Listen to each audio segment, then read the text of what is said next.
Tonight, we are standing beneath a sky where the smoke of a fallen city still drifts into the stars. The flames of Troy have begun to fade, yet their warm glow continues to stain the horizon with deep shades of amber and crimson. Around you, thousands of Greek warriors celebrate the victory they believed would mark the end of every hardship. Bronze cups are lifted. Fires crackle across the shoreline. Sailcloth flutters softly in the evening breeze. Somewhere beyond the camp, waves roll patiently against the beaches that have carried armies for 10 long years. Before we begin, if this peaceful journey through Greek mythology helps you relax, consider taking a quiet moment to like the video and subscribe for more ancient stories before sleep. And if you enjoy listening from another corner of the world, share your location and local time in the comments. There is something comforting about knowing that while these old myths continue beneath the same stars, listeners everywhere are joining the journey together. Now, allow your breathing to slow. The war is over, or at least everyone believes it is. You walk among the quiet paths between rows of black ships pulled high onto the sand. Their hulls bear the scars of storms, salt, and battle. Some have carried fathers who will never return. Others still wait patiently for one final voyage across the wine-dark sea. The scent of pine tar mixes with burning cedar and roasted lamb drifting from countless campfires. Armor lies stacked beside weathered shields, no longer needed. Spears that once glittered beneath the walls of Troy now rest silently in the sand, as though even bronze has grown tired of war. Among all these returning kings, one man walks more quietly than the others. Odysseus of Odysseus. King, warrior, sailor. The man whose clever mind conceived the wooden horse that finally opened the gates of Troy. His companions celebrate around him, yet his eyes do not linger upon victory. Instead, they often turn westward, beyond the darkening sea where his small island kingdom waits somewhere beyond countless horizons. 20 years have already slipped away. 10 were spent fighting beneath these towering walls. 10 more passed before that, gathering allies and sailing eastward to honour an oath sworn long ago. Some of the younger soldiers now preparing the ships were not yet born when Odysseus first embraced his wife, Penelope, and held his infant son, Telemachus, in his arms. Time has quietly rewritten every face. Ancient storytellers often reminded their listeners that no victory came without a price. Glory might earn songs, but time demanded payment from every hero. Even the greatest king could never conquer the passing of years. Perhaps that is why homecoming occupied such a sacred place in Greek imagination. Winning a war brought honour, but returning home alive brought something even more precious. It restored the proper order of both family and the gods. Yet not every god welcomed the end of Troy. Far beyond the camp, where the sea reflects the first stars of evening, the waters seem strangely restless. Gentle waves begin to fold over one another, although no strong wind has arrived. A few experienced sailors pause in their work. They glance toward the open sea without speaking. Men who have spent their lives reading tides often notice small changes before others do. Some later traditions claim seabirds suddenly abandon the shoreline. Others speak of dolphins disappearing into deeper water. Historians continue to debate whether such details were added centuries later by travelling storytellers seeking greater drama. No one can know with certainty. Yet throughout Greek myth, nature often became the first language through which the gods revealed their intentions. And tonight, nature seems unwilling to sleep. Odysseus notices it as well. He kneels beside the surf, letting cold water wash across his fingers. The sea feels familiar. It has carried merchants, fishermen, explorers, and kings for generations beyond memory. It connects every Greek island like threads joining one great family. But tonight its rhythm feels different. Not angry, not violent, only watchful. Behind him, laughter rises from the camp as musicians strike the strings of their lyres. Veterans tell stories already beginning to grow larger with every retelling. Heroes become stronger, Enemies become fiercer, victories become brighter beneath the comforting glow of memory. Odysseus smiles, but only faintly. He understands something many warriors do not. The sea never rewards overconfidence. It waits. Always. The old priests moving among the ships continue offering sacrifices before departure. Barley falls into sacred fires. Wine dark as garnet splashes across stone altars. White smoke rises slowly toward Olympus, while prayers ask for favourable winds and peaceful waters. Among the Greeks, no voyage truly began until the gods had been honoured. Every harbour possessed its shrines. Every captain understood that skill alone could never master the sea. One favourable current might save an entire fleet. One unexpected storm could erase generations within a single night. As twilight deepens, an elderly seer quietly approaches several commanders.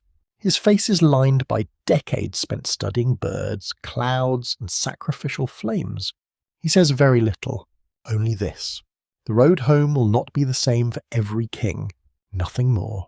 Some laugh, others grow silent. Odysseus simply listens. Ancient audiences loved such moments because prophecies rarely revealed complete answers. They opened doors instead.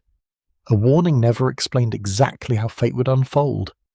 It merely invited every listener to wonder whether destiny could ever truly be escaped. Perhaps that is why this simple sentence lingered in memory long after countless battles had been forgotten. The road home will not be the same. No one standing upon the beaches of Troy could yet imagine what those words would come to mean. Not the islands hidden beyond morning mist. Not the monsters waiting beneath forgotten cliffs. Not the lonely conversation with the dead. Not the years stolen beneath unfamiliar stars. For now, there is only the quiet certainty that tomorrow the sails will rise, the anchors will lift, and the sea, ancient and unknowable, will open before you. Far below the moonlit waves, where sunlight never reaches, another presence stirs. Poseidon, lord of earthquakes, master of every current. His kingdom stretches farther than any empire built by mortal hands. Some ancient traditions suggest he had watched the fall of Troy without speaking. Others believed his anger had been slowly growing, waiting for the perfect moment to reveal itself. The surviving poems do not always agree, yet they all whisper the same uneasy truth. The greatest dangers of Odysseus's life did not wait inside Troy. They waited beyond it, as darkness settles gently across the countless anchored ships. Cool sea air carries the scent of salt, cedar, and distant rain. The stars brighten one by one above the silent masts.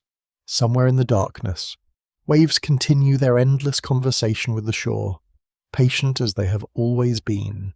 Tomorrow, the journey home begins, but neither you nor Odysseus yet understands that the voyage itself will become far greater than the war left behind. Morning arrives wrapped in cool sea mist as the fleet finally leaves the ruined shores of Troy behind. The great city gradually disappears into the horizon until only a faint line of smoke remains beneath the pale sky. For the first time in many years, the wind no longer carries the sounds of battle. Instead, you hear the steady splash of oars entering the water together, the creaking of pine masts, and gulls circling above the departing ships. Every sailor believes that each stroke carries him closer to home. Ithaca lies somewhere beyond the endless blue, hidden by distance rather than mystery, at least. That is what everyone still believes.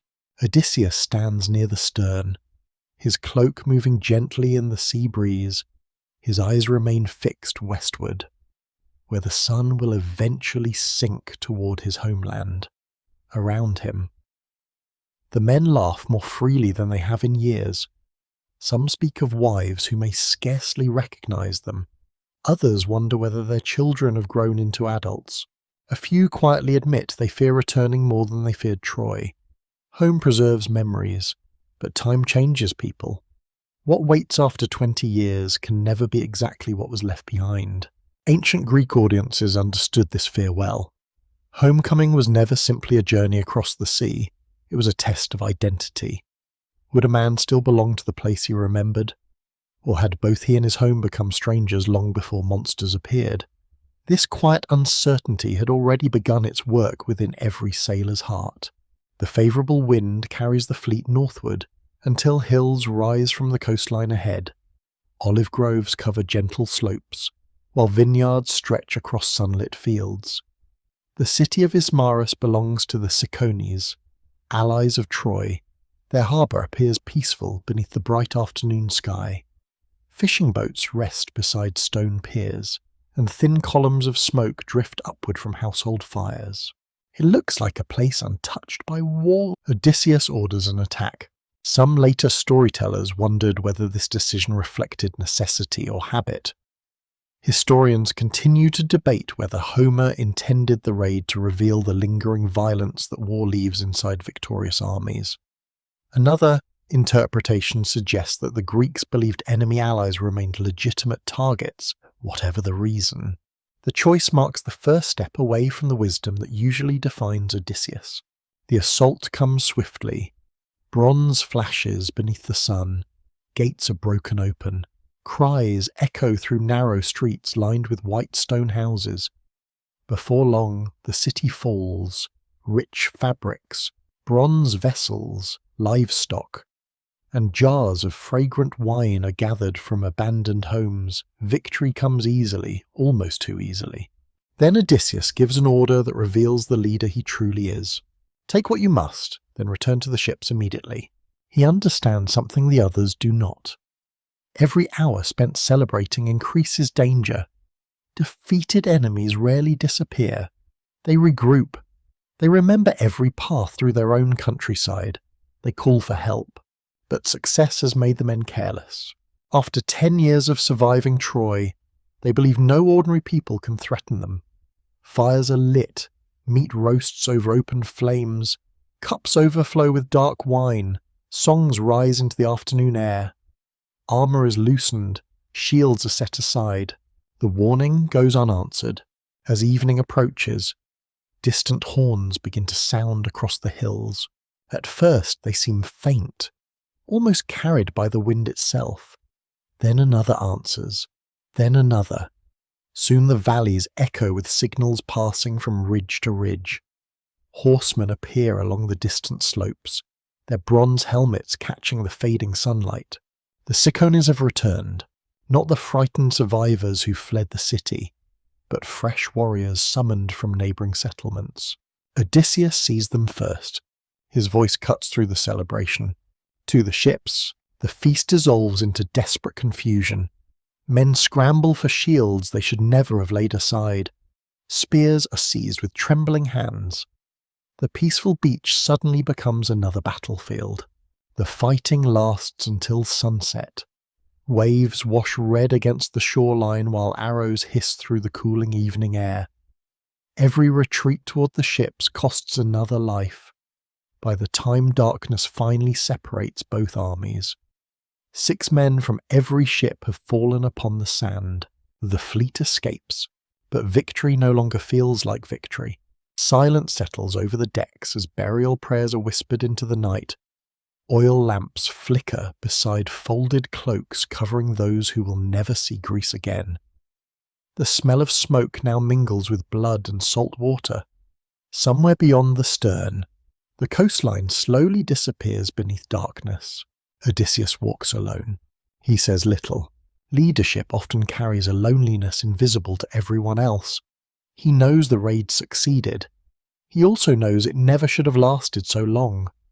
His companions ignored him, yet their deaths still become part of his own burden. The sea seems unusually calm the following morning. Too calm. A gentle breeze fills the sails while low clouds gather far beyond the western horizon.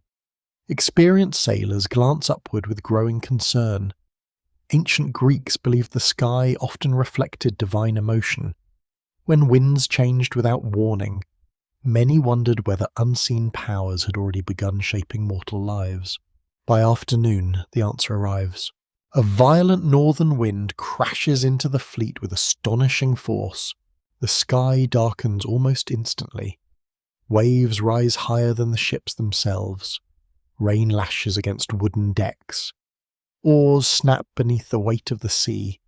Sailcloth strains until ropes groan like living creatures. No captain commands the ocean during a storm. He only survives it. For 9 endless days the fleet is driven farther from Greece, land vanishes. Stars disappear behind thick clouds, leaving even the finest navigators unable to judge direction. The sea becomes an endless wilderness where every horizon looks exactly the same. When sunlight finally returns, an unfamiliar shoreline emerges through the morning haze. Soft green hills roll gently toward quiet beaches covered with pale sand. Strange flowers perfume the warm air. Palm-like trees sway lazily beneath a cloudless sky. There are no fortifications, no soldiers, no warning horns. Only peace, or something that resembles peace. Odysseus sends 3 trusted companions ashore to learn who lives there. They walk inland along narrow paths bordered by flowering shrubs. Before long they meet gentle people carrying baskets filled with golden fruit unlike anything found in Greece. The strangers smile warmly and offer the travellers pieces of the sweet lotus. There is no violence, no threat, no deception visible to the eye. The men eat. Then something extraordinary begins to happen. The names of distant places lose their weight. The memory of wives grows strangely sealed.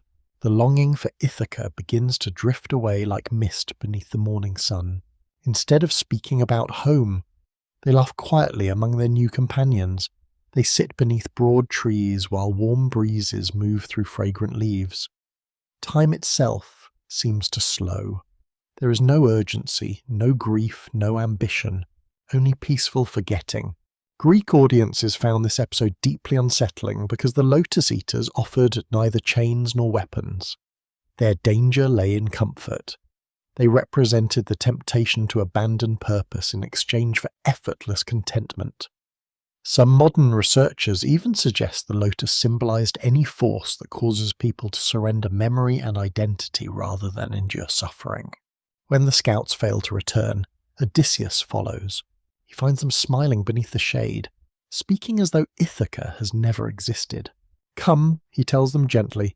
They only shake their heads. Watch Leave one quietly asks, "Everything we need is here." For a brief moment, perhaps even Odysseus wonders what such peace might feel like. No storms, no wars, no gods demanding sacrifice, no impossible journey, stretching across unknown seas. But only for a moment. He remembers Penelope. He remembers Telemachus. He remembers the old prophecy spoken before Troy disappeared behind the horizon. The road home will not be the same. Without another word, he seizes his companions and drags them back toward the waiting ship despite their desperate protests. They struggle against him, begging to remain. Their voices filled not with fear but with heartbreaking contentment. The oars strike the water before anyone else can taste the fruit. As the mysterious island slowly fades into the distance, its quiet shores seem almost dreamlike beneath the afternoon light.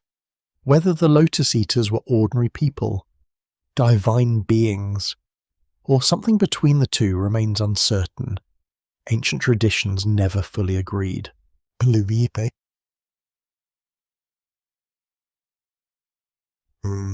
Clear. The voyage home has already become something far greater than a simple crossing of the sea. The sea carries you away from the land of the Lotus Eaters beneath a sky washed clean by gentle rain. The crew works in near silence, each man returning to familiar tasks as though routine alone can restore the confidence that has quietly slipped away. The strange fruit has been left behind, yet its memory lingers. Some sailors avoid speaking about it altogether. Others glance west whenever the evening sun sinks toward the horizon, reminding themselves that Ithaca is still real, still waiting somewhere beyond the endless water. Odysseus notices these small changes. A good captain watches more than the sea. He watches faces. He listens to the pauses between conversations. He understands that fear rarely announces itself loudly. It settles quietly into the heart, disguising itself as doubt. Several peaceful days pass. Dolphins leap beside the bow. Flying fish scatter across the glittering surface. At night, the stars return in brilliant numbers, spreading across the heavens like countless lamps suspended above the world. Greek sailors trusted these familiar constellations, Orion, the Great Bear, and the Pleiades were not merely beautiful. They were companions guiding ships through darkness. Looking upward, you begin to understand why the ancient Greeks imagined the sky itself as a sacred map drawn by the gods. Then, one morning, dark mountains rise from the western horizon. Their cliffs seem untouched by human hands. Thick forest climbs steep valleys where mist clings to the trees long after sunrise. No smoke rises from villages. No temples stand upon the hills. Even from a distance, the island feels strangely ancient, as though it belongs to an older world that existed before cities learned to build walls. Nearby lies another small island filled with wild goats. The animals wander freely across green meadows, showing no fear of human visitors.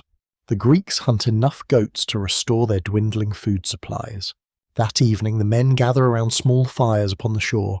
Fresh meat roasts above glowing coals, while cool sea air carries the scent of herbs crushed beneath bare feet. The meal is peaceful for a few precious hours. The hardships of the voyage seem distant, yet across the narrow channel another island waits in silence. Odysseus studies it beneath the fading light. Curiosity has always been one of his greatest strengths. It has also become one of his greatest weaknesses. Some later storytellers believed Athena herself had blessed him with an unquenchable desire to understand the unknown. Others argued that such curiosity belonged entirely to Odysseus himself, whatever its source. It rarely allows him to ignore a mystery. The following morning, he chooses 12 companions and crosses the channel in a single ship. The island appears fertile beyond expectation. Grapevines climb rocky slopes without cultivation. Sheep graze among broad valleys. Springs pour cold water from the mountains into clear streams. Yet nowhere do you see fields, roads, or marketplaces. Only enormous footprints pressed into soft earth. Only trees bent aside as though giants have passed among them. Soon the explorers discover an enormous cave built into the side of a hillside. Outside stand huge wooden pens, overflowing with sheep and goats unlike any found in Greece. Great wheels of cheese rest upon woven shelves. Clay jars overflow with milk. Several companions whisper urgently, "Take the food. Leave before the owner returns." The choice seems obvious. The cave is empty. No one would know. But Odysseus shakes his head.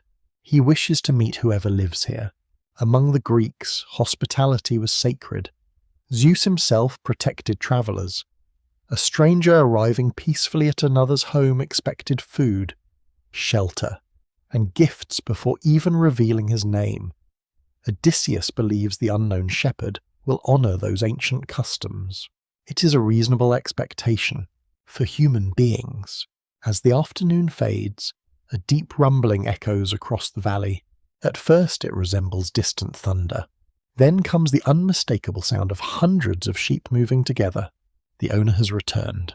You step outside the cave entrance just as an enormous figure emerges through the gathering dusk. He is taller than the tallest pines. His shoulders seem carved from living stone. One blazing eye watches from the centre of his broad forehead. This is Polyphemus, one of the Cyclopes, son of Poseidon. Without effort, he lifts a slab of rock so enormous that dozens of ordinary men could never move it together. He rolls it across the cave entrance, sealing everyone inside. Only then does he notice the strangers. His single eye narrows. His voice fills the cavern like falling boulders. "Who are you?" Odysseus steps forward calmly. "We are Greeks returning from Troy. We ask only for the hospitality that Zeus grants to every traveller." The giant laughs. It is not cruel laughter. It is something colder. "I care nothing for Zeus." Those simple words would have shocked every Greek listener. To reject hospitality was already shameful. To dismiss Zeus himself bordered upon blasphemy. Polyphemus exists outside the civilized world. He obeys neither law nor sacred custom. Strength alone decides right and wrong. Without warning,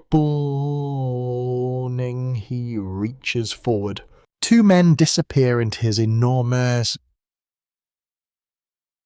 hands. The sound that follows is one ancient audience is never forgot. When morning comes, two more companions are gone. The stone blocking the entrance remains impossible to move. Escape seems hopeless. Odysseus sits silently for a long time. Then his remarkable mind begins searching for another path. He notices a great club cut from an olive tree. Thick enough to support an entire roof, it rests beside the sleeping place of the giant, quietly. The Greeks trim one end into a sharp point and harden it within the fire, while Polyphemus leads his flocks outside. That evening Odysseus offers the giant dark wine taken from Ismarus. The Cyclops drinks deeply, then drinks again. Never before has he tasted such powerful wine. His eyelid grows heavy. His enormous breathing fills the cave. Just before sleep claims him completely, he asks one final question. "What is your name?" Odysseus smiles. "My name is Nobody." When the giant collapses into drunken sleep, the sharpened stake is lifted by trembling hands. Together they drive it into the Cyclops' single eye. His scream shakes the mountains. Other Cyclopes gather outside. "What has happened? Who is hurting you?" Polyphemus roars through unbearable pain. "Nobody." The others fall silent. "If nobody is hurting you," they finally answer, "then your suffering must come from the gods." Believing no enemy remains inside. Inside, they leave. At dawn, Polyphemus rolls away the great stone so his sheep may graze. Blind now, he feels each animal's back as it passes, searching for hidden men. Odysseus has already prepared another deception. Each Greek clings beneath the belly of a great ram, hidden beneath thick wool. One by one they pass safely beyond the cave. Only after reaching the waiting ship does relief finally spread among the exhausted survivors. The oars bite into the sea, the distance grows, the danger seems over. Then comes the moment that changes everything. Standing upon the deck, Odysseus cannot resist. Perhaps he wishes the monster to know who defeated him. Perhaps pride has quietly returned after terror. Perhaps both are true. He calls across the water. "Cyclops, if anyone asks who blinded you, tell them it was Odysseus, son of Laertes, king of Ithaca." Silence hangs over the sea. Then Polyphemus lifts his face toward the heavens. He stretches out enormous hands and prays, "Father Poseidon, if truly I am your son, let Odysseus never reach his home. But if fate demands that he return, let him come late, alone, after losing all his companions, and let sorrow await him there." The words drift across the water like a cold wind. No thunder answers. No lightning strikes. Only the sea grows strangely still. Some ancient traditions say a single dark wave rose where none should have existed. Others claim dolphins vanished from the bay at that very moment. Historians continue to debate whether these signs belong to the oldest version of the tale or were added later. Yet every version agrees on one truth. Poseidon had heard. As the island disappears behind the horizon, Odysseus stands quietly at the stern. He has escaped the monster. But in revealing his name, he has awakened something far more dangerous. From this moment forward, the greatest enemy upon the sea is no longer storm or beast. It is a god who never forgets. The ship moves onward beneath a sky that seems almost too peaceful, after the terror of the Cyclops. The crew rows with renewed caution. Every unfamiliar island is now viewed with suspicion. Every distant shape upon the horizon carries the possibility of danger. The men have learned that the sea does not reveal its secrets easily. A beautiful shore may hide a monster. A quiet valley may conceal death.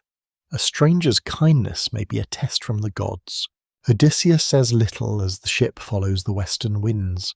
The curse of Polyphemus remains unspoken among the crew, but everyone feels its presence. The name of Poseidon is not mentioned casually. Greek sailors understood that some forces were too vast for mortal understanding. The sea was not merely water, it was a living realm ruled by powers older than kingdoms. Days pass beneath endless blue skies. The ship crosses waters where ancient sailors believed the boundaries between the mortal world and the divine became thin. Islands appear and disappear through morning mist. Birds circle above the mast. At night, waves glow faintly beneath the moon as the oars disturb the dark surface. Eventually, the fleet reaches a mysterious floating island surrounded by bronze-coloured clouds and constantly moving winds. This is Aeolia, the home of Aeolus, keeper of the winds. Ancient Greek traditions described Aeolus in different ways. Some stories portrayed him as a mortal favoured by Zeus, while others imagined him as a divine guardian who controlled the forces of the sky. Historians continue to debate whether the island represented a real place known to early sailors or a symbolic realm created by generations of storytellers. Yet within the myth, Aeolia represents something powerful, the fragile relationship between humans and nature. The island itself seems impossible.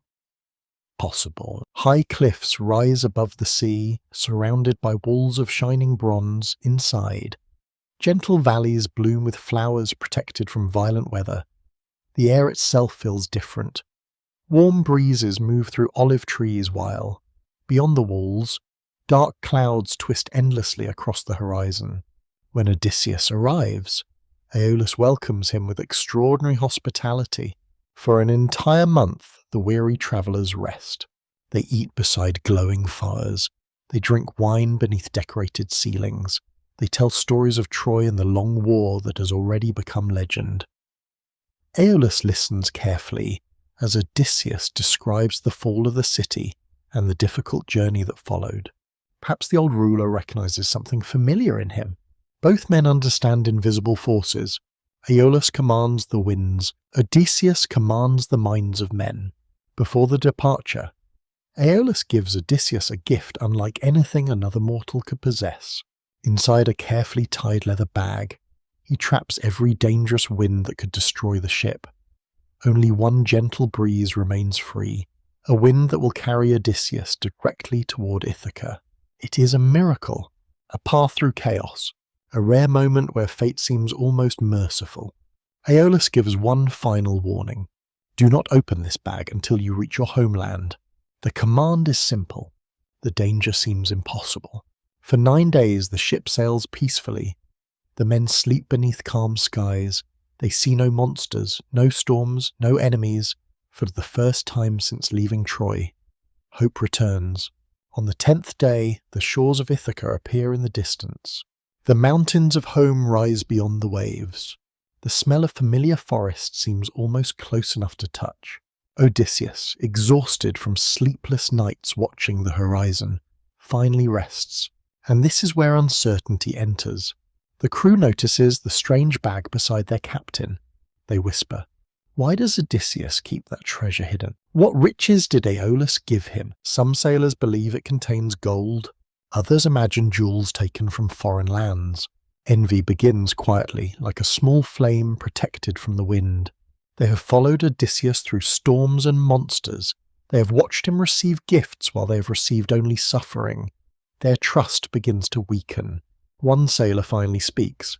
"Perhaps our king is keeping the greatest reward for himself." The others hesitate. They know Odysseus. They know his intelligence. They also know they have lost almost everything.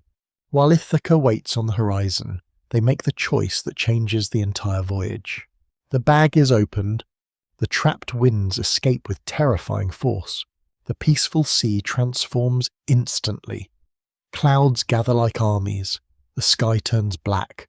Winds roar across the waves, twisting the ship away from home as quickly as it had been carried toward it. Odysseus wakes to chaos. The distant outline of Ithaca disappears. The crew realizes their mistake, but understanding cannot reverse what has already happened. The winds drive them back across the sea until they return once more to Aeolia. This time, Aeolus does not welcome them. The old keeper of the winds looks upon Odysseus with sadness. The gods have clearly placed a shadow upon this man's journey. "You are hated by the heavens," Aeolus says. "I cannot help someone whom the gods themselves oppose."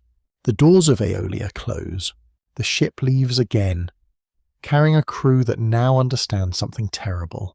They were close enough to see home, close enough to almost touch it, and yet destiny pulled them away. This moment becomes one of the deepest tragedies of Odysseus's journey. The obstacle was not a monster or a storm, it was a human weakness, suspicion, desire, the inability to trust when hope is almost within reach. Greek audiences often saw this as a reminder that fortune can disappear in a single careless moment. A man may survive enemies, monsters, and divine punishment, yet still fall because of the choices made by those beside him.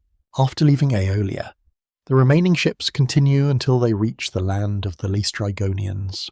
At first, the coastline appears inviting. Tall cliffs protect a deep harbour. Fresh water flows from mountain springs. The surrounding land seems rich and fertile. But Odysseus notices something strange, since he saw. The entrance to the harbour is narrow. The cliffs rise too high. The sunlight reaches the water only briefly before disappearing behind stone. A cautious sailor might have turned away.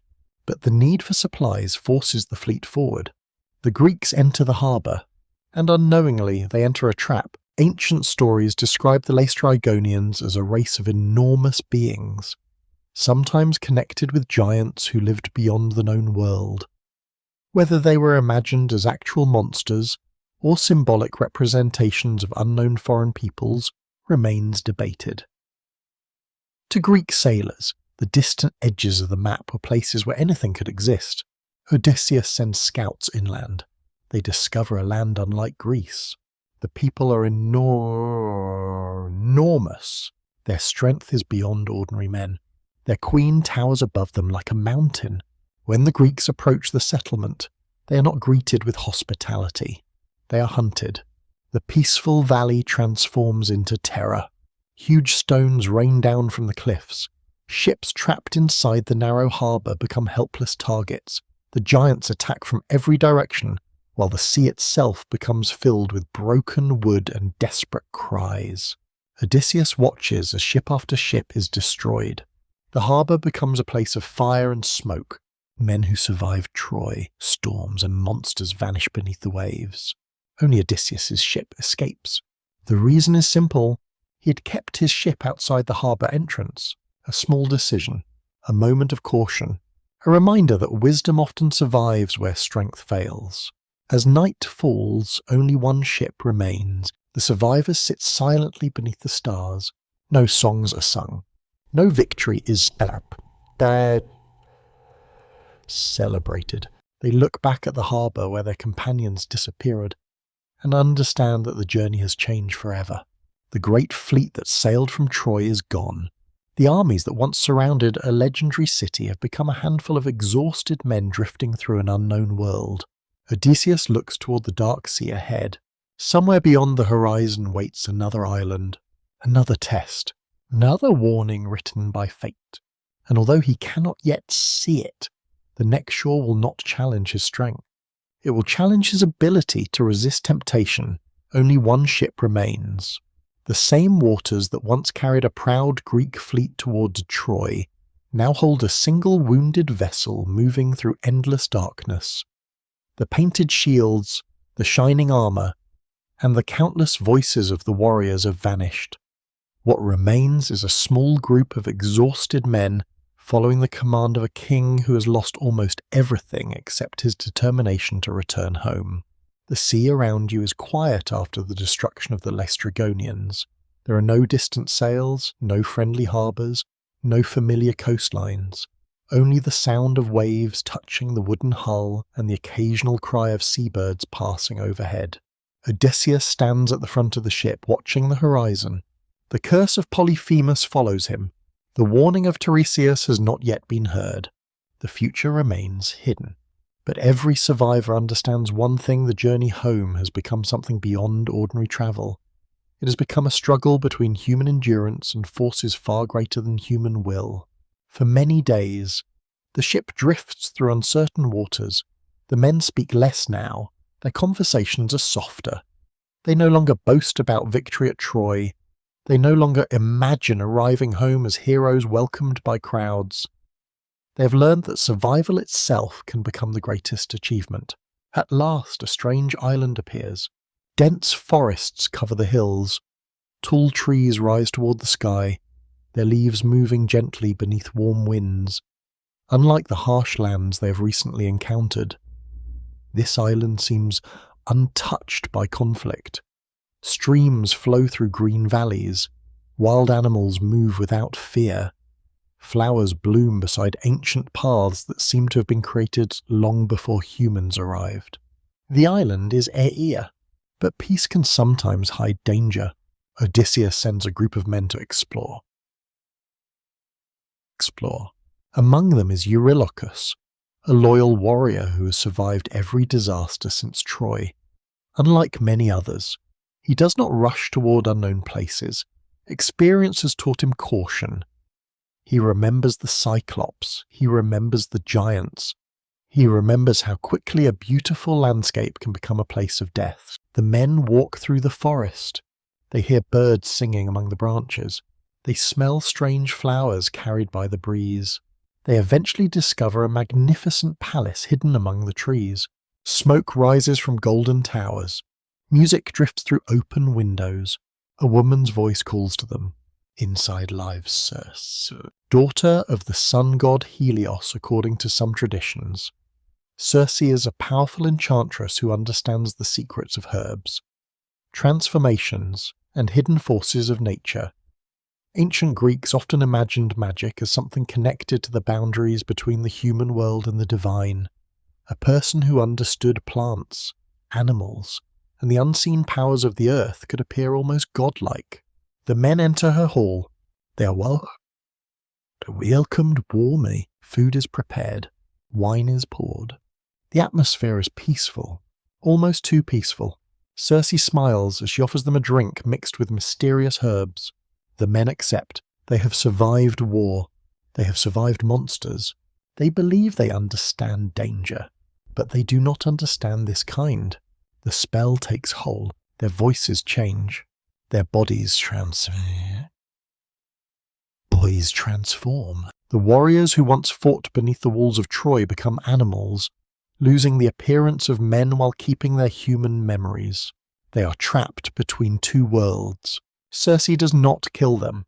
That is what makes the enchantment more unsettling. They remain alive. They remain aware. But they are separated from the identity they once possessed. When Eurylochus sees what has happened, fear overwhelms him. He runs back through the forest and returns to Odysseus alone. His face tells the story before his words do. There is something unnatural on this island. Odysseus listens. Then he prepares to leave. He has learned from every previous trial that hesitation can be dangerous. Yet before he reaches the palace, another figure appears. A young man approaches along the forest path. His clothing is bright. His movement is effortless. There is something unusual about him. This is Hermes, messenger of the gods. The Greeks believed Hermes moved between worlds. He guided travelers, protected roads, carried messages from Olympus, and even escorted souls toward the realm of the dead. His appearance in Odysseus's story is not accidental. Whenever the hero stands between danger and survival, a divine boundary seems to open. Hermes reveals Circe's plan. He gives Odysseus a sacred herb called moly, a plant that can protect him from her magic. But the god also gives a warning. Do not trust only your own strength. The message is simple. Even the cleverest mortal requires help when facing forces beyond human understanding. Odysseus enters the palace. Circe welcomes him exactly as she welcomed the others. She offers the enchanted drink. He accepts, but the spell fails. Her eyes widen. For the first time, the powerful sorceress encounters a mortal she cannot easily control. Odysseus draws his sword. The palace becomes silent. For a moment, the roles have reversed. The enchantress who transformed others now faces someone she cannot transform. Yet Odysseus does not strike. Instead, he demands that his companions be restored. Circe agrees. The men return to human form. But something has changed. They look at Odysseus differently, not merely as a king, not merely as the commander who led them from Troy. They see a man protected by intelligence, courage, and perhaps the favour of the gods. That evening, Circe prepares a great feast. The halls glow with firelight. Golden lamps illuminate carved walls. The scent of roasted meat and fresh herbs fills the air. For the first time in years, the men rest without fear. Days become weeks, weeks become months. The island of Aeaea offers everything they have lost. Warm shelter, good food, safety, no storms, no monsters, no enemies, and this becomes a different kind of danger. Because sometimes the greatest challenge is not surviving suffering. It is knowing when to leave comfort behind. Odysseus begins to accept the peace of Aeaea. His men recover their strength, the wounds of the journey slowly heal. The forests are quiet. The nights are beautiful. Beneath the stars, it almost feels as though the gods have finally forgiven them. But deep inside, Odysseus remains restless. Every evening, he looks toward the western horizon. Every sunrise reminds him of Ithaca, of Penelope, of Telemachus, of the life that continues without him. Circe understands this. She sees that no enchantment can truly hold a man whose heart belongs somewhere else. Eventually she reveals a truth that changes everything. You cannot return home yet, she tells him. There is another journey you must make. Odysseus listens carefully. The next destination is not an island, not a foreign kingdom, not a place among the living. He must travel to the edge of the world itself. He must seek the dead. Only there can he find the prophet who knows the road ahead. Ancient audiences would have recognized the meaning immediately. Before a hero can return home, he must first confront what lies beneath all journeys: memory, loss, death. As the fires of Circe's palace burn beneath the moonlight, Odysseus realizes that the road ahead is growing darker. The sea has already taken his ships. The gods have already tested his pride. Now fate demands something even more difficult. He must enter the land where no living man wishes to walk. The morning after, Circe reveals the next step of the journey. Aeaea feels different. The same forests remain covered in golden sunlight. The same streams continue flowing between green hills. Birds still sing among the branches, and warm winds still move gently through the trees. Yet something has changed. The island that once felt like a place of safety now feels like a quiet pause before a storm. Odysseus knows that he cannot remain. The gods have given him a path forward, but not an easy one. Before the departure, Circe prepares the ship and gives instructions that no mortal sailor would ever forget. She tells Odysseus to travel beyond the familiar seas, beyond the places where ordinary ships wander, toward the edge of the world where the rivers of the underworld meet the realm of the living. There, she says, he must find Tiresias, the blind prophet, the man who can see what no living person can see. Ancient Greeks believed that prophets often carried a strange connection to the divine. Sight and blindness were not always understood in ordinary ways. A person might lose physical vision, yet gain another kind of understanding. The eyes could see the world of men, but the spirit could sometimes glimpse the hidden movements of fate. Odysseus listens carefully. Circe gives another warning. He must not disturb the spirits unnecessarily. He must respect the boundary between life and death. This warning carries a deeper meaning for ancient listeners. The Greeks believed the dead were not simply memories. They were part of an unseen world that existed alongside the living. The underworld was not a place of reward or punishment in the later sense many people imagine today. It was a shadowy realm where souls continued their existence, separated forever from the warmth of sunlight and the voices of the living. As the ship leaves Aeaea, the crew watches the island disappear behind them. No one celebrates. No one sings. They know this journey is unlike the others. They are not sailing toward treasure. They are not seeking victory. They are sailing toward the place every human being eventually reaches: death. The sea becomes colder as they travel northward. The bright colours of the Greek islands fade away. The winds grow sharper. Grey clouds gather above distant waters. Even the birds seem to disappear. leaving the ship surrounded by an unsettling silence. At night, the sailors sit beneath a sky filled with unfamiliar darkness. The stars appear distant. The moon seems pale. The ocean reflects nothing but shadows. Odysseus remains awake, thinking about everything he has lost. The faces of his fallen companions return to him. The men who died beneath the walls of Troy. The sailors consumed by the Cyclops. Those destroyed by the Laestrygonians. Those who vanished beneath the waves. A king might lead armies. A warrior might defeat monsters. But no victory can bring back the dead. After many days, the ship reaches the land described by Circe. There is no great entrance, no towering gate, no dramatic sign announcing the boundary between worlds. Only a silent coastline covered in mist. The air feels heavy. The ground is cold beneath their feet. A strange wind moves through the empty landscape, carrying sounds that seem almost like whispers. Here, Odysseus performs the ritual Circe instructed. A trench is dug into the earth. Dark liquid is poured as an offering.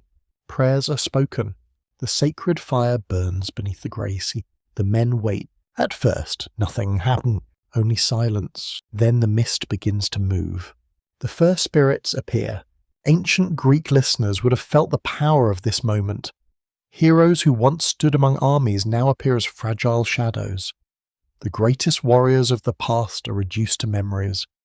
It is a reminder that fame cannot defeat mortality. The first spirit Odysseus encounters is Elpenor, a young companion who died on Circe's island after a tragic accident. His appearance surprises Odysseus. The king had left Aea believing all his men were present, but one had been forgotten. Even after death, Elpenor carries sadness. He does not ask for glory. He does not ask for revenge or death. He asks only for remembrance. Odysseus promises that he will receive proper burial rites. This small encounter reveals something important about Greek beliefs. Honor did not end at death. The living had responsibilities toward the dead. A forgotten soul was not merely a forgotten name. It was a broken bond between generations. Then another figure appears, Tiresias. The blind prophet approaches through the darkness carrying knowledge granted by the gods. Unlike the other spirits, he does not drink from the offering immediately. He speaks with authority. He knows why Odysseus has come. You seek the road home. His words are quiet, but they carry the weight of destiny. Tiresias reveals that Poseidon's anger will continue because of Polyphemus. The journey will remain difficult. The sea will not become peaceful simply because Odysseus wishes it to be. Yet the prophet also offers hope. Odysseus may still reach Ithaca, but only if he respects the will of the gods. Only if his companions avoid a terrible mistake. Only if they leave untouched the sacred cattle of the sun god Helios. The warning is clear. The prophecy is given. But prophecy in Greek mythology is rarely a simple prediction of the future. It's often a challenge. The gods may reveal what is coming, but mortals must still decide how they respond. Odysseus listens carefully. He understands that knowledge alone does not save people. Wisdom requires action. After Tiresias disappears into the mist, another familiar figure approaches, his mother, Anticlea. For a moment, Odysseus forgets that he is speaking with a spirit. He reaches toward her, but his hands pass through empty air. The moment is one of the quietest tragedies of the entire journey. A warrior who has faced giants and storms cannot embrace his own mother. She tells him of Ithaca. She tells him how grief took her life while waiting for his return. She tells him that Penelope remains faithful, that Telemachus has grown, that his household survives, but barely. The words strike deeper than any monster's attack. Odysseus has always imagined home as a place frozen in time, waiting exactly as he left it. Now he understands. Home has been changing without him. Time has continued moving. Even the people he loves have been touched by absence. Ancient audiences would have felt this deeply because the story reflects one of humanity's oldest fears. Returning too late. Finding that the world you fought to regain has already become something different. As the night continues, more spirits emerge. Fallen warriors from Troy. Kings, heroes. Names that once filled songs. Agamemnon appears and warns Odysseus about betrayal after returning home. His own murder has taught him that a palace can become as dangerous as a battlefield. Achilles appears as well, the greatest warrior of Greece, the man whose name became immortal. Yet when Odysseus speaks with him, Achilles reveals a painful truth. He would rather live as a poor farmer among the living than rule over all the dead. The lesson is profound. Glory is valuable, honor matters, but life itself remains the greatest gift. As dawn approaches, the underworld slowly fades into mist. Odysseus leaves carrying more than a prophecy. He carries the voices of the dead, the forgotten, the lost, the heroes who discovered too late that no achievement could replace the simple warmth of breathing beneath the sun. The ship waits upon the shore. The sea remains ahead. But Odysseus is no longer the same man who entered the darkness. He came seeking directions home. Instead, he discovered the true cost of the journey. And somewhere beyond the horizon, the next trial is already waiting. The ship leaves the land of the dead beneath a sky that feels heavier than before. The sailors do not speak much as they return to the open sea. Each man carries the memory of what he witnessed beyond the boundary of life. They have seen warriors who once commanded armies reduced to shadows. They have heard voices that belonged to people who should have remained only memories. The journey has changed again. Not because of another monster or another storm, but because Odysseus now understands how fragile every human achievement truly is. The prophecy of Tiresias remains in his thoughts. The warning about the cattle of the sun god. The promise that Ithaca is still possible. The danger that waits between now and home. As the ship moves through the dark waters, Odysseus shares the prophet's message with his companions. He tells them about the dangers ahead. He warns them about the strange islands they may encounter and the powers that watch over the sea. Yet he does not reveal every detail. This choice reveals the complicated nature of Odysseus as a leader. He is wise, but he's also calculating. He believes that some knowledge can create panic. A frightened crew may make worse decisions than an uninformed one. Ancient Greek audiences often viewed Odysseus as a hero unlike Achilles. Achilles represented strength, honor, and open confrontation. Odysseus represented intelligence, patience, and survival. But his greatest gift could also become his greatest weakness. A clever man may solve impossible problems, yet sometimes his own confidence can lead him into danger. Soon the ship returns to Aeaea one final time. Circe receives them again and prepares them for what lies ahead. She knows that the next stage of the journey will test not only Odysseus's courage, but his ability to control himself. Among the warnings she gives, one stands above the others. The sirens. Beautiful voices. Deadly knowledge. Creatures who sing from an island, surrounded by the remains of those who listened too long. The Greeks believed music carried extraordinary power. Songs preserved history. Poets held the memory of heroes. A beautiful voice could bring comfort, inspire armies, or awaken emotions buried deep within the soul. The sirens represented the dangerous side of that power. They offered not simply pleasure, but knowledge. They promised to reveal everything, every secret, every hidden truth, every answer. And perhaps that was the greatest temptation of all. Circe explains that no ordinary man can hear their song and continue sailing away. The voice reaches beyond the ears. It reaches the deepest desires of the heart. Odysseus listens carefully. He is facing monsters with strength. He has escaped enemies through intelligence. Now he must confront something far more personal. His own curiosity. Before reaching the island, Odysseus prepares his crew. He orders them to fill their ears with softened beeswax so they cannot hear the voices. But he chooses another path for himself. He wants to hear the song. He wants to know what the sirens know. Perhaps it is curiosity. Perhaps it is pride. Perhaps it is simply the same desire that brought him into the Cyclops' cave. The desire to look beyond the unknown. He orders his men to tie him tightly to the mast. "If I beg you to release me, do not listen." The command is strange. A king ordering his own men to ignore him. But Odysseus understands something important. There are moments when even the strongest person cannot trust himself. The ship approaches the island. The sea becomes strangely calm. The wind disappears. The silence feels unnatural. Around the shoreline lie the remains of forgotten ships.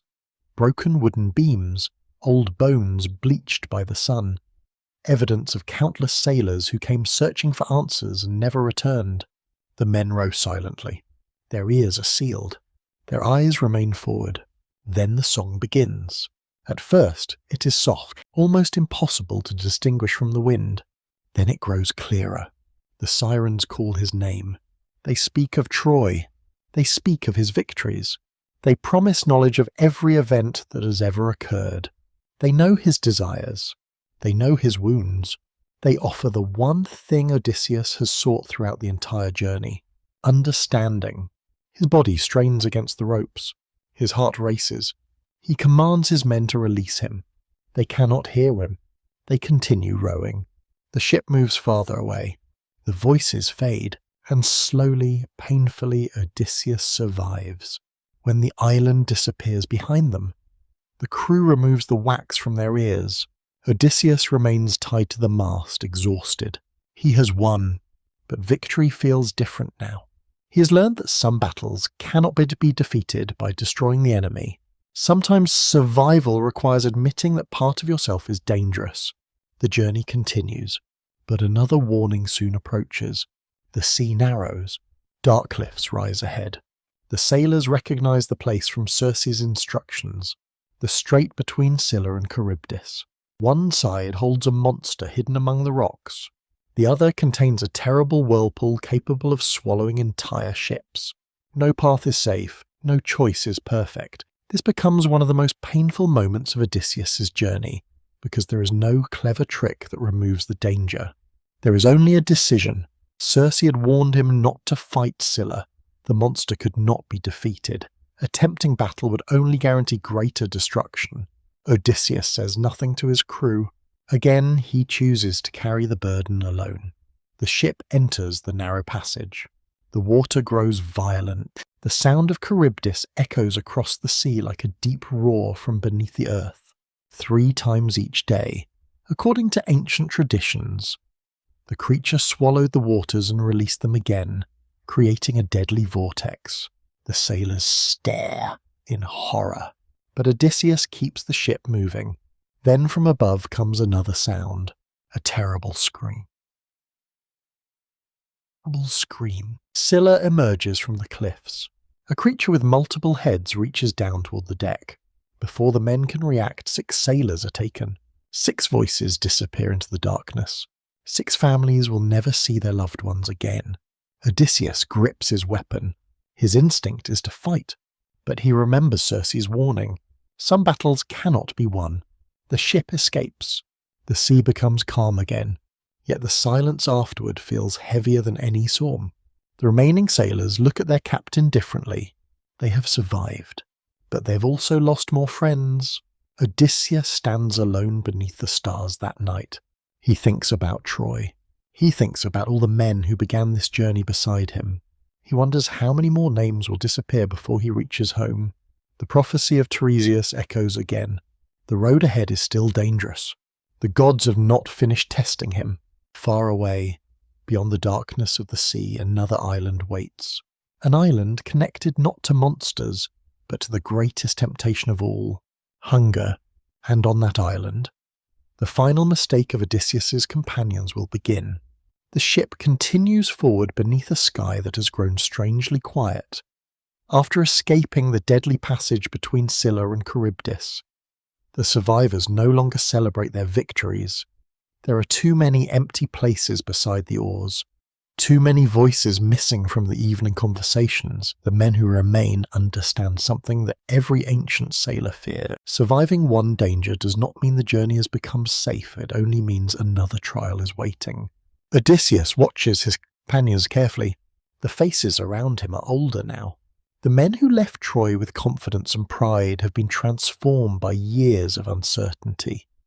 Their hands are rough from endless rowing. Their clothes carry the smell of salt and smoke. Their eyes search every horizon for signs of land. Yet they also carry a quiet fear of what each island might reveal. The warning of Tiresias remains with Odysseus. Do not harm the cattle of the sun god. Those words follow him like a shadow. Ancient Greeks placed great importance on respecting what belonged to the gods. Sacred animals were not merely possessions. They represented the presence and favour of divine powers among mortals. To harm them was not simply an act of hunger or desperation, it was a rejection of the invisible order believed to hold the universe together. As the ship sails onward, the men eventually see an island glowing beneath golden sunlight. This is Thrinacia. The island appears almost untouched by the suffering. Green fields stretch beneath clear skies.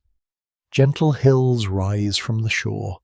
The air smells of fresh grass and wildflowers. Compared with the dark caves, stormy seas, and shadowy lands they have crossed, Thrinacia seems like a gift from the gods. But Odysseus feels uneasy. Some places are dangerous because they look beautiful. He remembers the lotus eaters. He remembers the peaceful cave of Polyphemus. He has learned that appearances often hide deeper truths. Before landing, Odysseus gathers his men. He tells them all what Tiresias revealed. He tells them the cattle belong to Helios, the sun god who sees everything beneath his eternal light. He gives a strict command. No one is to touch the animals, no matter how hungry they become, no matter how desperate. The men agree, at least for now. The ship reaches the shore. The crew rests beneath the trees.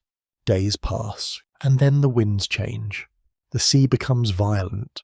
Dark clouds gather overhead. The ship cannot leave. One day becomes several. Several become weeks. The supplies begin to disappear. The once abundant food stores become empty containers. The men begin catching fish and searching the island for anything edible. But hunger is a powerful force. Ancient storytellers understood hunger as one of the greatest tests of human nature. A person may follow laws, honour promises, and respect the gods when life is comfortable. But when the body suffers, even the strongest values can begin to weaken. Odysseus tries to maintain discipline. He prays. He watches the skies. He asks the gods for mercy. One morning, exhausted from worry, he walks inland to find a quiet place where he can speak with the divine. He falls asleep, and while he sleeps, the final disaster begins.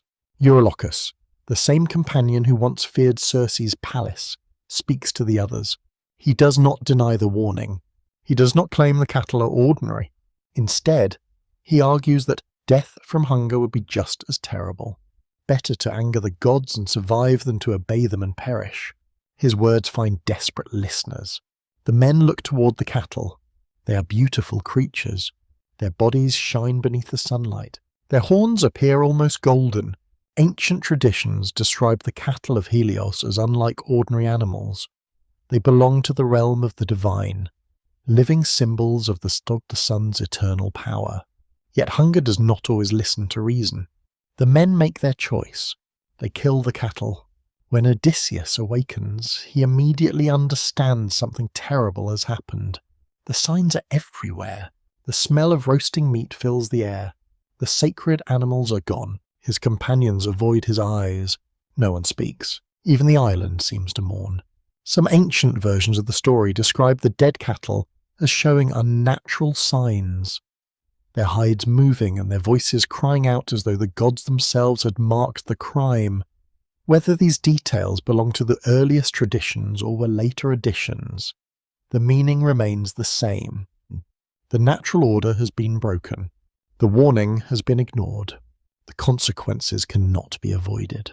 For several days, the crew remains on the island. Then the winds finally change. The ship leaves. The men believe they have escaped, but the gods have not forgotten. Far above the earth, Helios sees what happened. The sun god is furious. The cattle were his sacred companions. Hidarzi demands justice from Zeus. Without punishment, he declares he will no longer shine upon the world. The threat reveals something important about Greek mythology. Even the gods depend upon balance. They may possess immense power, but they also have responsibilities to one another and to the order of the cosmos. A violation against one divine power can disturb the entire universe. Zeus listens. The decision is made. The punishment will come upon the sea. The ship sails beneath peaceful skies until the moment arrives. Thunder gathers. The clouds darken. A storm unlike any before rises around them. Lightning tears through the heavens. The sea becomes a mountain of waves. Odysseus hears the terrible sound of wood breaking. The ship that carried him from Troy is destroyed. One by one, his companions disappear. The men who survived monsters, giants, and storms are finally defeated by the consequences of their own choice. Odysseus alone survives. He clings to broken pieces of the ship as the ocean pulls him away from everything familiar. The voices of his companions vanish into the storm. The last ship from Troy is gone. The last crew that followed him across the world is gone. For the first time since the journey began, Odysseus is completely alone. The storm carries him across the endless sea. He no longer commands. He no longer leads. He simply endures. And this moment marks one of the greatest transformations in the entire story. At Troy, Odysseus was a commander surrounded by thousands. On the sea, and he became the leader of a small group fighting to survive. Now he is only one man against the infinite ocean. The clever king, the famous warrior, the hero of countless songs, reduced to a single figure floating beneath the stars. Ancient audiences would have recognized the deeper meaning.